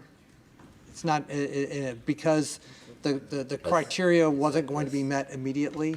And so that's the thing, is we're all kind of bound by those guidelines. Okay. Any comments on the stub road long-term going up to you? I think really long-term, the intent of anything north-south in that area is to try to reduce the amount of traffic on Medela. In fact, our comprehensive plan has shown Medela as being what we call like a more or less a canopy road, and that because of the trees, the nature of the roadway, it's really not something that would be we wouldn't see it as being a widening project or anything, because it just would destroy the character of the roadway. So if we can, the more individual small 2-lane connections we can make in the area, the intent would be is to take pressure off of Medela Road long term. But there are a lot of steps in the process to get to that point. Permitting through the county, drainage, all those other things that have been raised are certainly concerns that we've been talking about internally, and would need to be vetted before any connection can be made to the north. Got it. Commissioner McLeod. Thank you. Chuck, what are those criteria that are not met? Is it volume? Is it of traffic? It was really volume. It had assumed a certain level of, because Riverstone has 1,299 approved lots. We're probably 700-800 units at this point that are approved. And so the thinking was that by the time you got in that range, that the signal would be justified at Pipkin Road. Kind of what complicated things is that we didn't have actual traffic counts, and that's what the criteria, the decision has to be based on actual traffic counts. And with this intersection being the west end of the Pipkin Road 4-lane project, can't install a signal in the middle of a construction zone related to another project. And so that's why we wanted the city to be kind of taken out of the middle and just let the developer work directly with the county and their contractor, so that the timing, the county would have to approve the signal anyway, and would have to work it out with their contractor. So we just stepped back, let the developer work with the county, but we do have that $500,000 plus bond that we're sitting on. That's a guarantee that the signal will go in. It's just a matter of timing. Commissioner McCarley. So the traffic counts can't go, those mechanisms can't be put in place until the construction's done? Is that what you just said? That it's kind of a twofold. It's criteria versus the constructability of the signal, and so that was when Riverstone was coming up out of the ground. It was when the county had approved the contract for the 4-lane improvement. Right. And so it was a question on can we get a third party to come in and put the signal in the middle of an active construction zone? Not the signal, but the counting, like how we do the traffic counts, the volume. So can the county put in traffic count mechanisms like we did on Lake Hollingsworth because of the road diet and all that? Can we throw those down out there just to see what the volume is? Maybe that will kick it into higher gear to know that there are 1,299 more than that cars out there. We'll ask the county Okay. To see if there are turning movement counts that have been scheduled or could be scheduled out there, but we can follow up with the county and just see where they are in that process. That seems like at least a step in the right direction to meet the criteria if we can give a number of how much is out there. And just a personal comment, my aunt and uncle had a house off of Drainfield Road in a very small housing development in the 70s, and they were here visiting about 3 months ago. And I took them, I'm like, let's go look at where you used to live. You're not gonna recognize it. And so we drove out there, and I've been out just because y'all are in my district in Southwest. So I drive really regularly out there and just sort of keep my eye on Riverstone, and Chuck knows this. We've had many conversations at LAMTED and here at the commission about Riverstone and the volume of houses out there, along with the other developments and now this newer one. And for me, growing up in an agriculture family, I'm trying to be very cognizant of the lifestyle of which most people who bought land out there years ago, that's part of the fabric of their family, right?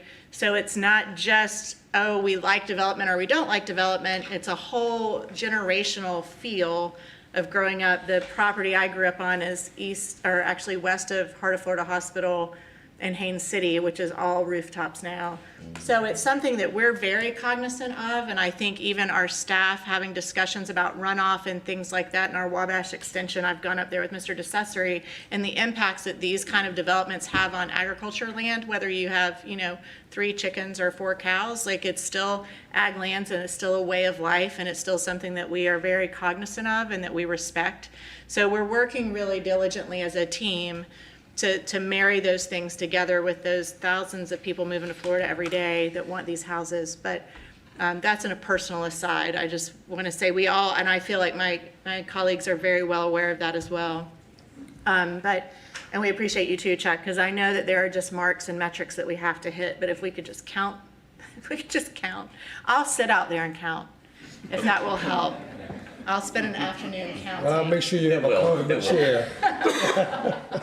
Well, and it's important because there's high empathy in this. Commissioner Reed. Thank you. Chuck, you anticipate a light at Riverstone, is that what you're talking about? That's exactly, that's a requirement of the zoning and the development agreement. It's just a matter of timing. And so that's what we're trying to work through right now. And that's why that financial guarantee is important, is it at least shows that we've got the money, that the signal will go in. It's just working out the timing based on the counts, and then the working with the construction contractor for the county. Is Hawthorne Mill, is that Metro's piece? Is that the one, what's that one called? That one's called Hawthorne Ranch, and that's been bought out by 4-Star, which is related to D.R. Horton. But Metro's no longer in the picture. It's 4-Star Development, and they're developing Hawthorne Mill, which is immediately west of Riverstone and the city's park property. Will they go all the way through to Ewell Road as well? They will. So we will probably have a light on both ends? That's what we're very likely to have a traffic signal at West Pipkin and the Spine Road, and as well as Ewell and the Spine Road. It will go straight north-south through and connect in with the Medela extension. So we've got a whole new network that's coming out of the ground out there, but there will be signals at Pipkin and at Ewell. Have you done any encouraging on commercial sector in the middle? In the East Coast, we're seeing a lot of that.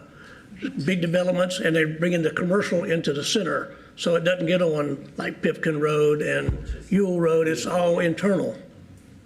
In terms of the zoning right now for Riverstone, Hawthorne Mill, and Morgan Creek, it's all residential.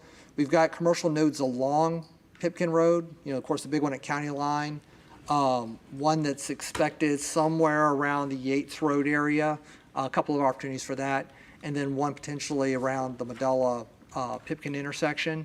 But part of that ties into comprehensive plan requirements, spacing requirements, and really what's in place in terms of zoning. And so without changing the zoning for example, Hawthorne Mill, they wouldn't have the ability to put any commercial internal to the development. And in fact, I think based on our discussions with the developer, they're pretty set on their development plan as it exists today. Thank you. All right, Commissioner Music. Yeah, and I was talking to the joiners earlier that they're in such a unique position because you've got counties flanking what's going on. So we have a voice, but we're also dealing with some other ones. So I would just thank them for coming and speaking, and as lifelong neighbors, just to continue to give us a voice of the people living there. So I appreciate that. Mr. Friend, I sense you have a question for Mr. Barnby. Here, just do it at the podium really quickly, please. I like the comment that Sarah brought up a while ago about the traffic counter off of Pipkin. Well, there's one thing that we haven't thought about is all the activities that happen at the Sun and Fun.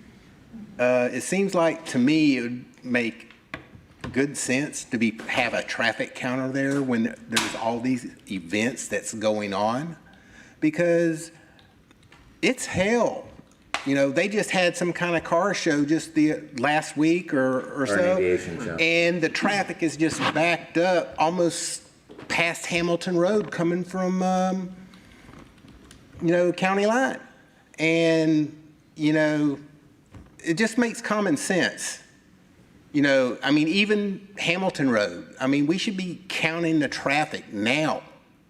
So when time comes, when things do develop, then we've got numbers in place to rectify the problem. And right now, that's not happening. We concur. Yes, yeah, that's a great idea. Data collection. That's all I have to say. Thank you. Any other comments? Commissioner McLeod. Commissioner Madden was first. You've been out of it.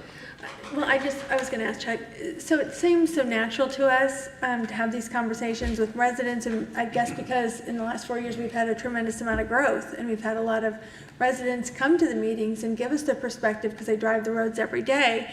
But I'm always kind of curious, not having been a county commissioner or know from the county's perspective, do they do what our team does, which is we say you're going to have to buy a bus, or you're going to have to put a signal in, or you're going to have to do these things, or is it just Lakeland alone? And then how problematic that is when you have land that abuts to the county land, and then what's the best advocacy for the neighbors in the area where it's county, city? Is it going to the county commission meetings like this to say, hey, we heard that this last development with the city, they had to add signalization as a point of approval. How could our citizens better advocate so that it's not that's one of the reasons the other development in that area was denied, is we didn't have any assurance that even if we did every effort to measure things on a 100-year floodplain, and do all we could for stormwater mitigation, we couldn't presume upon the county to do the same. And when they were going to join city and county land, we didn't feel comfortable that wouldn't create more problems than already are there. So I'm just curious, Chuck, what can citizens do to advocate to get some of these, I think, and I might not, and maybe it's best practices maybe when everyone does it, but it doesn't seem like it's the case that our team, we put a lot of pressure to say, if we're gonna say yes to this development, let's negotiate the very best possible with the developer. And that kind of sifts the wheat from the chaff. Developers who don't want to do any kind of work with the surrounding neighborhoods or make any modifications, maybe build elsewhere, but those who are committed to investing and having a great end result do tend to work with us, and we do get a better product because of it. And I'll just say, in my experience and the way we've operated at the city, we've got a close relationship at a staff level with the county's road and drainage department, the transportation planning organization, which also reviews the traffic studies. They work with us directly on crafting development conditions on their facilities, and so we do work very closely together on projects that we're approving within the city that are affecting county roadways. In terms of the county, like sidewalks and issues like what we heard related to Medela Road, the county has come a long way, and they've got a sidewalk advisory committee now that they meet periodically throughout the year and establish priorities for sidewalk funding through the county. They've got $2.5 million now countywide for sidewalks, which is huge compared to where they were even just five years ago. And so in terms of Medela Road, Bill Skelton is the kind of point of contact for the county, who handles the intake with the applications, and like the 10th Street sidewalk that was recently completed, that went through that sidewalk advisory committee process and was done in about a year. So it's very quick, it's very streamlined. County Commission is fully behind that. In terms of drainage, I think it may be a matter of, if start with staff, but if that doesn't work, certainly approaching the county commissioners, maybe an option. And certainly we would continue to advocate for joint planning for those projects that do cross between the city and the county. Public Works, Community and Economic Development, we've had several conversations with the county about this area, so they're aware.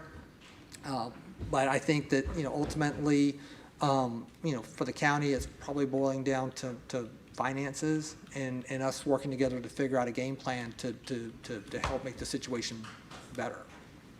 Yeah, and I think we want to assume that we're working well with them. I know it doesn't feel like it sometimes, but there were areas of but like this, it becomes difficult because you kind of want to rely on the other party to fix the problem, and we really need to work together to fix those problems. And we want to assume that they still want to work with us on these things, and I know you work very, very hard on that and on a TPO basis. So it's not like we're trying to dump, we're just asking to encourage the accelerated results together. Mr. Mayor. Commissioner Walker. Really Oh, quick. yeah, sorry. That was my point, Mayor. Chuck, whatever we can do to encourage the county to, you had said 6 months to a year and timeline for potentially having that traffic signal. I think, and I know you said the city kind of wanted to step out of it, but whatever we can do to encourage that to be on the 6-month side of that timeline, it seems to me that that signal from a traffic safety standpoint is needed sooner than later. And so I feel like when we talk about constructability and traffic counts, and then you have residents who say, but it's dangerous, and we're seeing people, have near accidents, and it's becoming more of an issue. So maybe it is time just to put our voice into it and say, it's important to us. We will certainly do that. Thank you. Thank you. Any other comments by commissioners? All right, thank you. Obviously, did you have one, Commissioner Walker? Well, I was not going to say anything, but I think, maybe I should. Okay. And I think you said it already so eloquently, Mr. Mayor. And I think, we've had discussions like this about that area how many times? But I think, people need to understand we're here to work and do what's best, for our citizens, of course, but also the citizens of the county who abuts the properties that we all got to approve. And I hate to think we leave here sometime and people think that we're not working well together. That's not the case. And I don't want that to be the case, because I think we do well by, even as our staff have said, that we work well with our other partner, which is the county, to make sure that these things work out well. Really? But when sometimes you get put on spot and we get hit, quite a bit, it's like, well, are you all doing anything? Yes, we are. Yes, we are. And we're in hopes that we continue to do the thing that's best for all of us. So that's my 2 cents. Well, I appreciate the discussion because I think it's been very, very healthy. Yes. And I remember sitting on Joyner's front porch looking over strawberry fields, and so a couple decades ago, and so it was a lot different and quieter. And so I appreciate what Commissioner McCarley talks about when we see these encroaching, and you're pivoted against inevitabilities, and that come from growth and preservation that comes from history, and how do you balance that well and give people the opportunity to select out of a healthy place that they get to continue to live what they want to do with their future in that place, and not to make it any more difficult than possible. So thank you very, very much for your input. Okay, are there any other audience notes? Yes, sir. Just please state your name. Good morning. Jonathan Freed, 7805 Fox Squirrel Circle, Lakeland, Florida. A lot on the agenda today concerning the protection of growth and development. And it's amazing. That's why I came here today, to talk about growth and development. Growth and development of the baby inside the womb. At week 5, a baby, this is what you'd call the embryonic period. It's when all the baby's major systems and structures develop. Blood cells and kidney cells, nerve cells all develop. The embryo grows very rapidly. External features begin to form. The baby's brain, spinal cord, and heart begin to develop. Gastrointestinal tracts begin to form. This is all in week 5.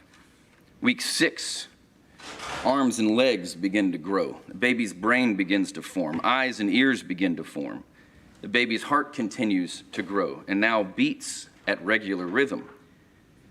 This can be seen through vaginal ultrasound, not regular ultrasound. Blood begins to pump through main vessels. That's in weeks 6 and 7. Week 8, Baby's arms and legs continue to grow even longer. Hands and feet begin to form.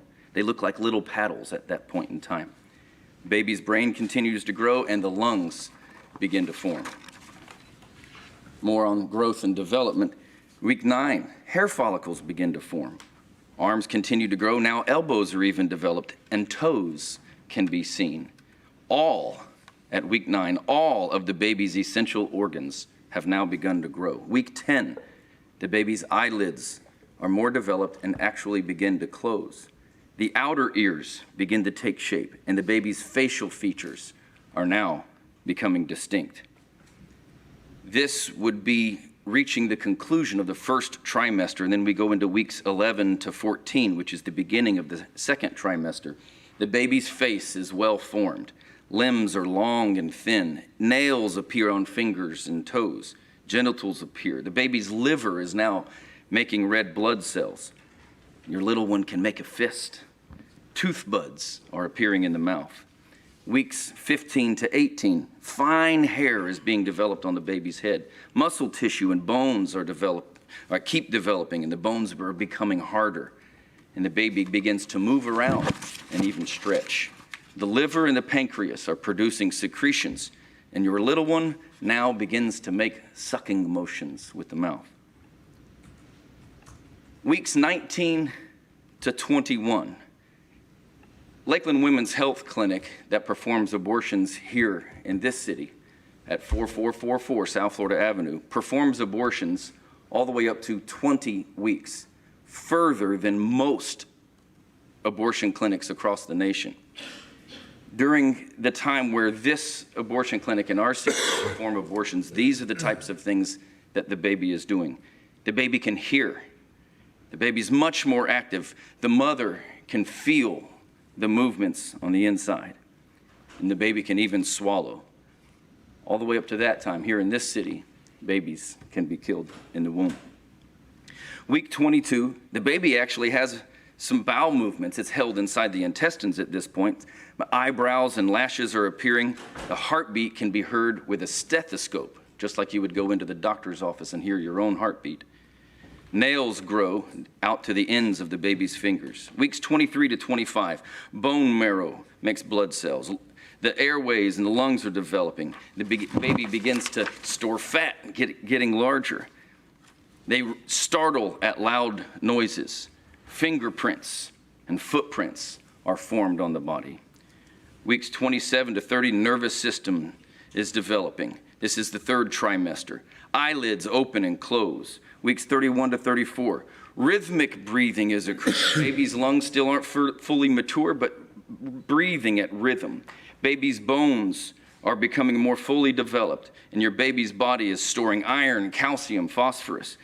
In weeks 35 through 37, the baby now weighs about 5.5 pounds, continuing to gain weight, getting larger but not necessarily any longer. Skin is unwrinkling and fat is forming under the skin, definitely getting ready for birth, which comes somewhere in between weeks 38 to possibly up to weeks 41. Hair is developed and the baby is ready for birth. This commission deals with important issues every day regarding the quality of life in our community. There's no issue in our community that is more egregious than the killing of innocent children. I want to stir the appetite of this commission to deal with this issue. Thank you, sir. Are there any other audience comments? All right, I'm going to ask our.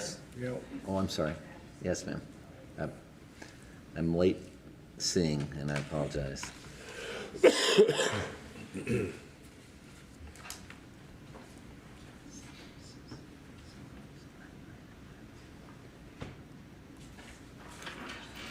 First, I'd like to thank, my name is Deb Savarese. I've spoken in front of you before, and I live in Polk City.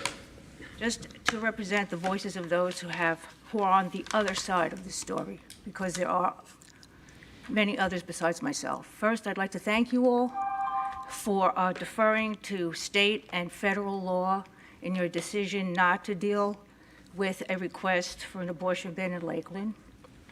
And also, just to say that Lakeland folks should be able to get any health care we need without shame, unnecessary restrictions, or outside interference.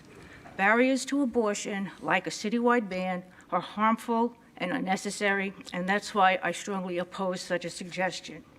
And instead, wouldn't the commission be better served to address other issues that are more relevant, that would rather help rather than hinder its citizens, such as dealing with maternal health disparities within the city, offering comprehensive sex education to prevent teen pregnancies, access to contraceptives, affordable childcare, and so on and so on. There are many other issues that we could help women.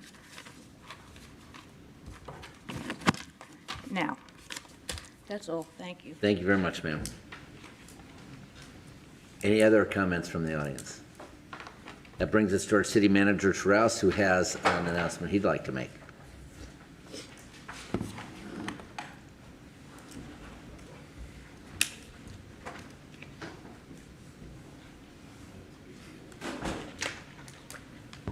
Good morning again, Mr. Mayor and Commissioners. For the awareness of the public and the City Commission and our city staff, I want to announce some changes to the City of Lakeland table of organization that are already effective. First, I want to talk about Brian Ruiz following a 6-month assignment as the Interim Director of Community and Economic Development over the department. Mr. Ruiz has been promoted to the Director of Community and Economic Development.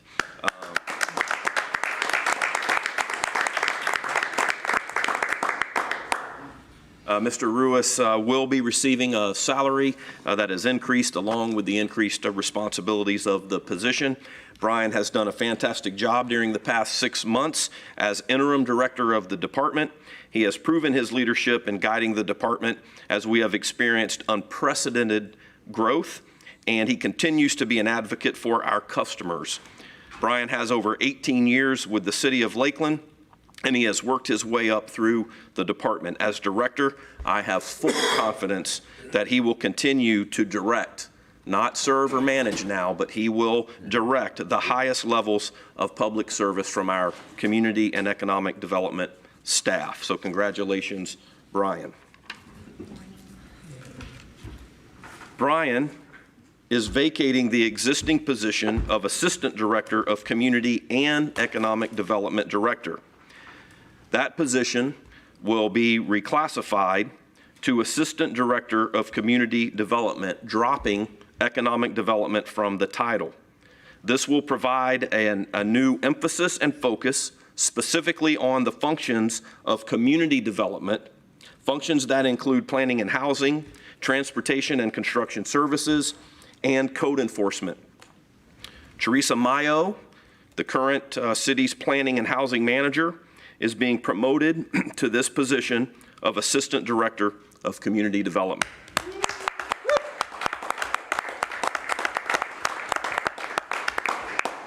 Teresa will also receive an increase in her current salary that's commensurate with the added responsibilities of this promotion. Teresa is a proven community planning technician, and her over 12 years of service has proven her deserving of this promotion and position. So I mentioned we were dropping the economic portion of that new title. So what are we doing for economic development? In an effort to begin marketing Lakeland for the types of development desired and for the highest quality of development, the existing position of Community Redevelopment, or CRA Manager, will be reclassified to the Assistant Director of Economic Development. This reclassification will allow the City of Lakeland to continue our very successful redevelopment efforts while also creating new development opportunities that will sustain and increase Lakeland's future economic viability. Elise Strumgo, the city's current CRA manager, has been promoted to lead these renewed and new efforts in the position of Assistant Director of Economic Development. Awesome.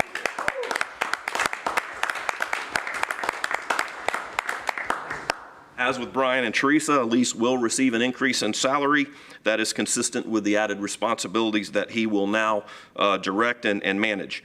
As the CRA manager, Elise has his work toward economic development and redevelopment is being recognized across the state and soon will be recognized across the country. He is deserving of this position and promotion. The existing CRA manager position that is being vacated by Elise will not be filled, as Elise will continue to manage these existing responsibilities under his new title of Assistant Director of Economic Development. As a result, CRA funding will contribute toward the salary for this position. The responsibilities of the position will include management of business development, community redevelopment through the functions of the CRA, and all functions of the city's commitment for economic development. Congratulations, Elise. These two assistant director positions will be non-civil service positions, resulting in a resolution to exempt, which will come before the City Commission at our next City Commission meeting. This reorganization also maintains current staffing levels within the organization, while we do plan to add future resources to support our economic development efforts. I will tell you, over the past 6 months, while Mr. Ruiz was in the interim position, the city management team has been considering how to best organize the community and economic development functions to best serve this community. And in doing so, I have done some research of cities that we often hear Lakeland compared to, cities where I think we aspire to be like. So when you look at cities like Greenville, South Carolina, and Chattanooga, Tennessee, you find that their organizations, their city staff, has responsibilities for economic development. And so I feel this is a move to really place a focus and emphasis again on the future economic viability of Lakeland. Certainly we will have partners in that effort, partners that you're well aware of, like the LEDC, the LDDA, the Chamber of Commerce, and others. So if you would, just one last time, if you would please join the city management team. Both Nicole Travis and Emily Colon are here with me this morning to congratulate Brian, Teresa, and Elise. Congratulations.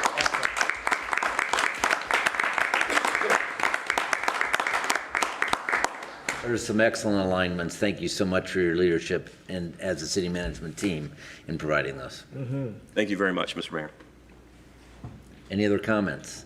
Well done. All right, that takes us to the mayor and members of the commission, and I see Commissioner McCarley eagerly wanting to kick this off. I want to talk about the squeeze. All right. Because we had our first full week at Citrus Connection of our squeeze, the downtown shuttle service that runs Monday through Thursday, 11 to 1 for lunchtime. So you can park somewhere, hop on the golf cart and get to the joinery or to another restaurant to eat lunch.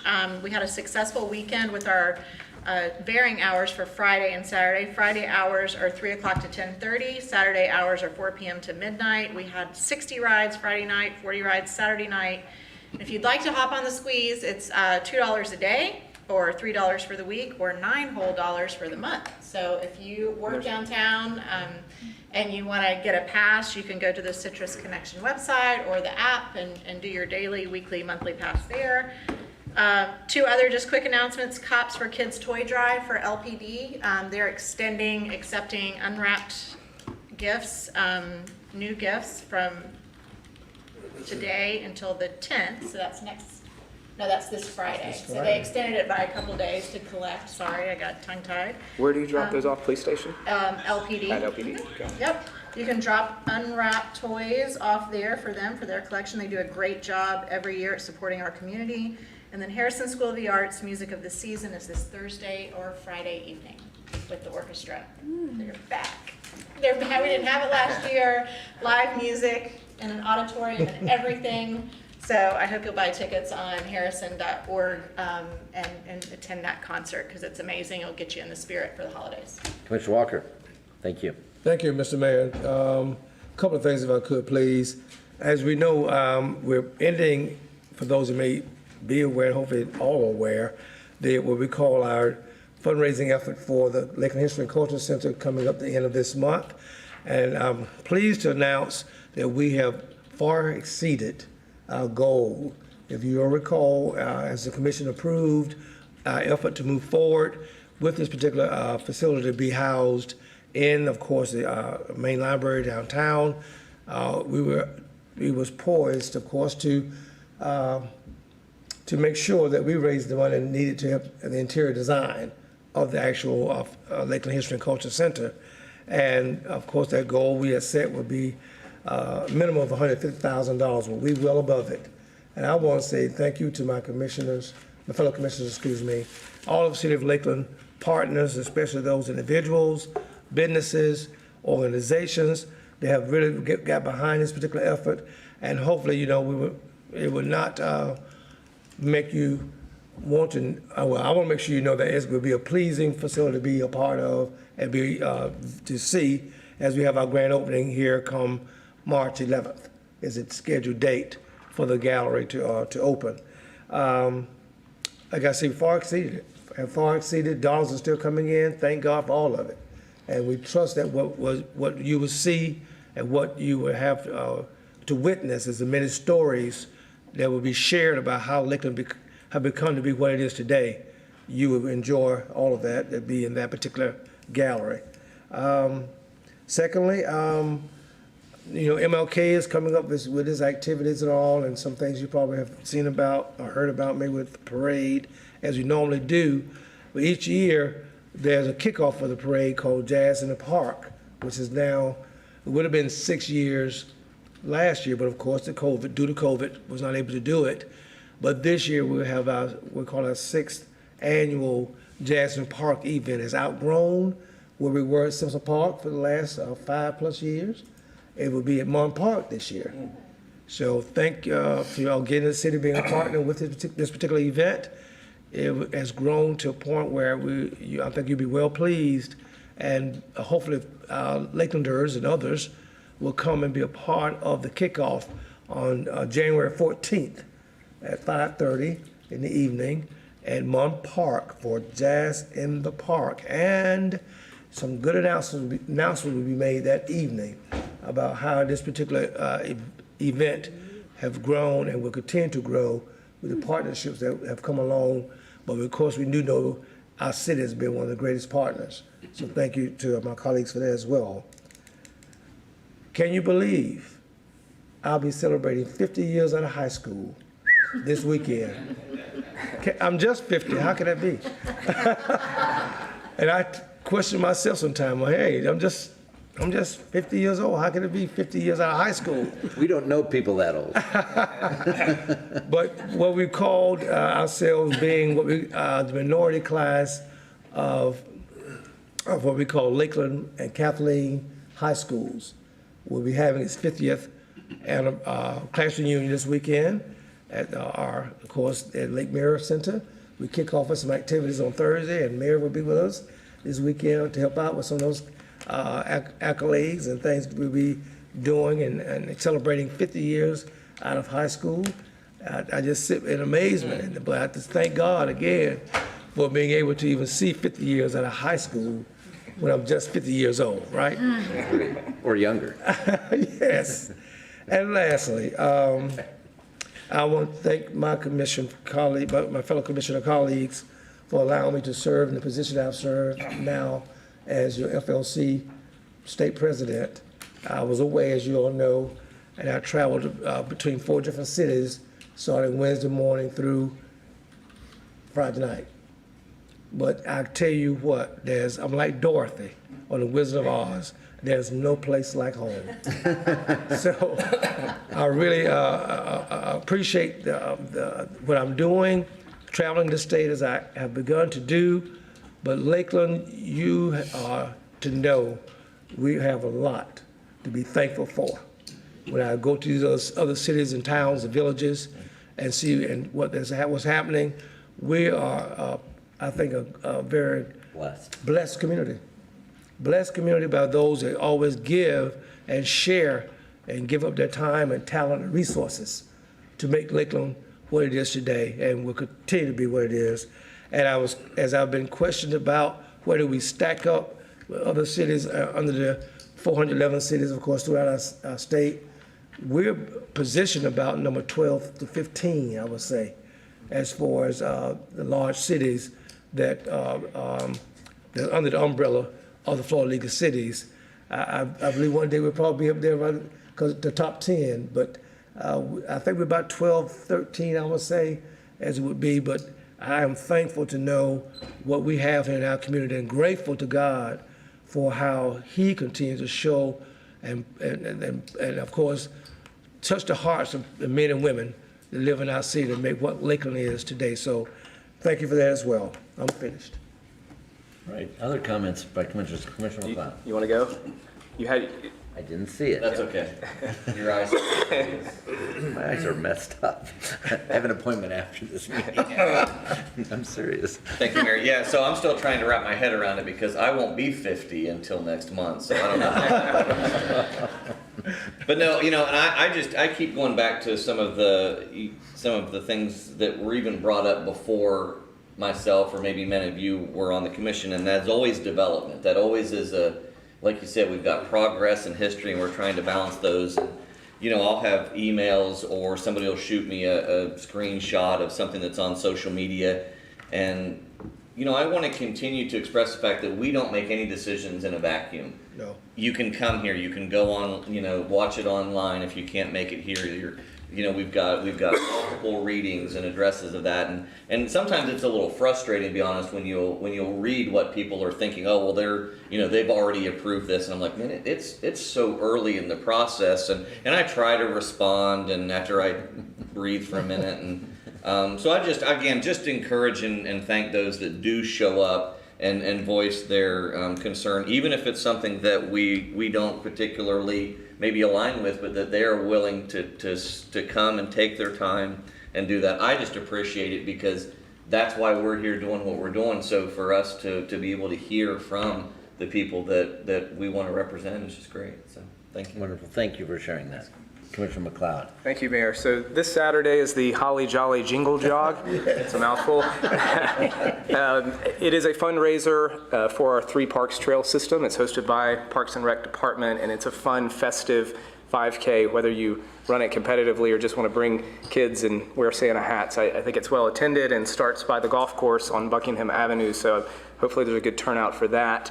And just want to thank our staff for putting on these Christmas events this month. There's a lot that happens to do a 5K. My family and I, the kids, we were out at Snowfest on Saturday night and saw lots of staff from Parks and Rec and other departments, and this is after hours and weekends, and everybody seems to really enjoy the job and doing what they do to serve the community, and it's inspiring to see. And so if you're out there and you had a hand in that event, thank you for making that happen. Of course, the Christmas parade, we talked about that at Agenda Study on Friday and how great it was, and just seeing all the different community organizations and staff that were part of that. So I know that these things don't just happen, but that there's a lot of work that goes into it so residents can enjoy these events this time of year, and we really appreciate it.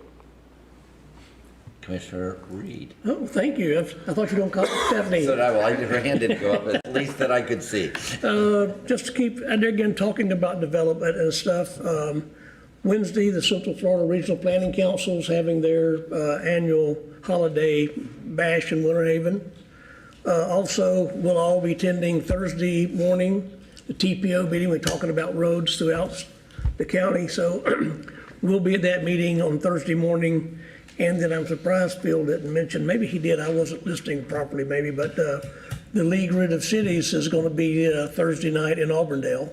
That hopefully some of us can attend that if we get a chance. Hopefully. And I know you'll be there, but that was just could do for stuff we need to, how else we're really involved in the community and the county, and how we try to assist you and be apprised of all the different issues that are going on within our area. Thank you. Commissioner Mann, did you have something? Sure, thank you. I don't have a list today, but I just wanted to take a moment. I was so excited when Commissioner Walker was talking about the Cultural Center, and when you think about heroes in your community, I often tell my kids and my family that, Commissioner Walker is one of my heroes, that I've had the pleasure of just someone that comes along in your life that you get the chance to work with, who changes your perspective, who makes you think about things differently because of the road they've walked. And maybe it's not the same road, and now you're both on the same path walking together. And so one of the things I've missed, obviously, I missed the Martin Luther King parade. I mean, that's one of my favorite things, and we didn't get to have it last year. And, you know, Martin Luther King certainly is another one of my heroes because he did so much to change the trajectory of our country at a time when we really needed a hero to come and bring people together and cause people to see people maybe they hadn't seen before. We talk about erasing history a lot of times and not wanting to move monuments, and yet there is history that's already been erased, and you only know that when you talk to people that from a different perspective. And so, you know, another parade that I just love, which is, you know, so fun, was the Christmas parade, and being able to stand next to the mayor and my colleagues on the float and look into the eyes of children along the streets and see them smile. And I was telling Amelia and Ben, my children that were attending with me, I said, don't just let your eyes gloss, you know, over into the crowd. You'll just get bored. Try to look right into people's eyes and see them smile, that someone on a float has seen them. Everyone wants to feel seen. And I think as we go into the holidays, there's people who are sad, there's people who've lost people from COVID, all kinds of reasons. There are folks that are depressed and anxious during the holidays, and there's so many holidays back to back with Thanksgiving and going right into all of the holidays that we're in now. But certainly to me, you know, Jesus is another one of those heroes that saw folks on the margin, and he went and he looked for folks who didn't have a place to go for dinner, looked for people who needed to be healed.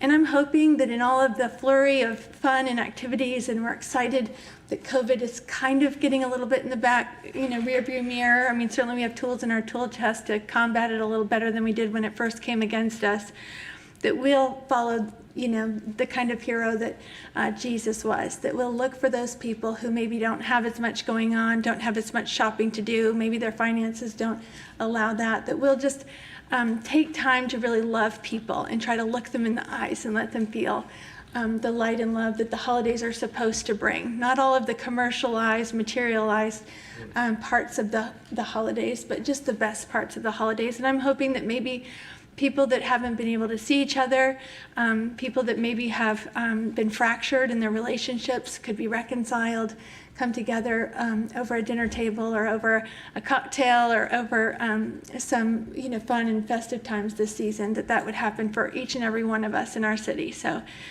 just wanted to say that before we get knee deep into the holidays, so you just kind of remember that as you go into it, what the real reason for the season is. Commissioner Madden, we appreciate very much your input. Thank you for sharing that. I will close with a comment. I think today, which has seemed in many ways to be a routine commission meeting, needs to be remembered as one that marked a very important step in honoring everyone. And that was the approval unanimously as a commission of the body camera RFP. And not only the cameras, but all the aspects that it included. We had a wonderful email sent us as a commission over the weekend from Dr. Larry Rankin, who said, "I urge you to vote for the use of body cameras issued to our outstanding men and women in blue. It's not that the body cameras should be used because we don't trust them to tell the truth while exercising their often dangerous duties. Rather, it helps them to give a more accurate picture of what has occurred in controversial situations.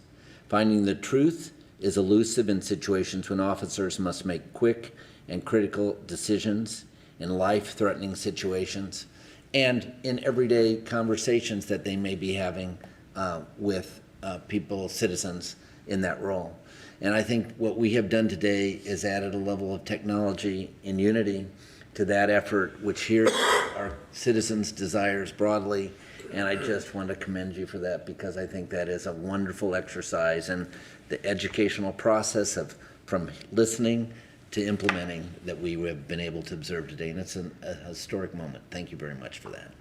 And with those great good wishes, as we work towards intentionality, we have one more commission meeting before Christmas, but we want to continue to celebrate, as you're celebrating both the Hanukkah and Christmas season, to recognize how important that is. Yes, ma'am? I will just do this in the spirit of Christmas, an extension of the audience portion. Okay.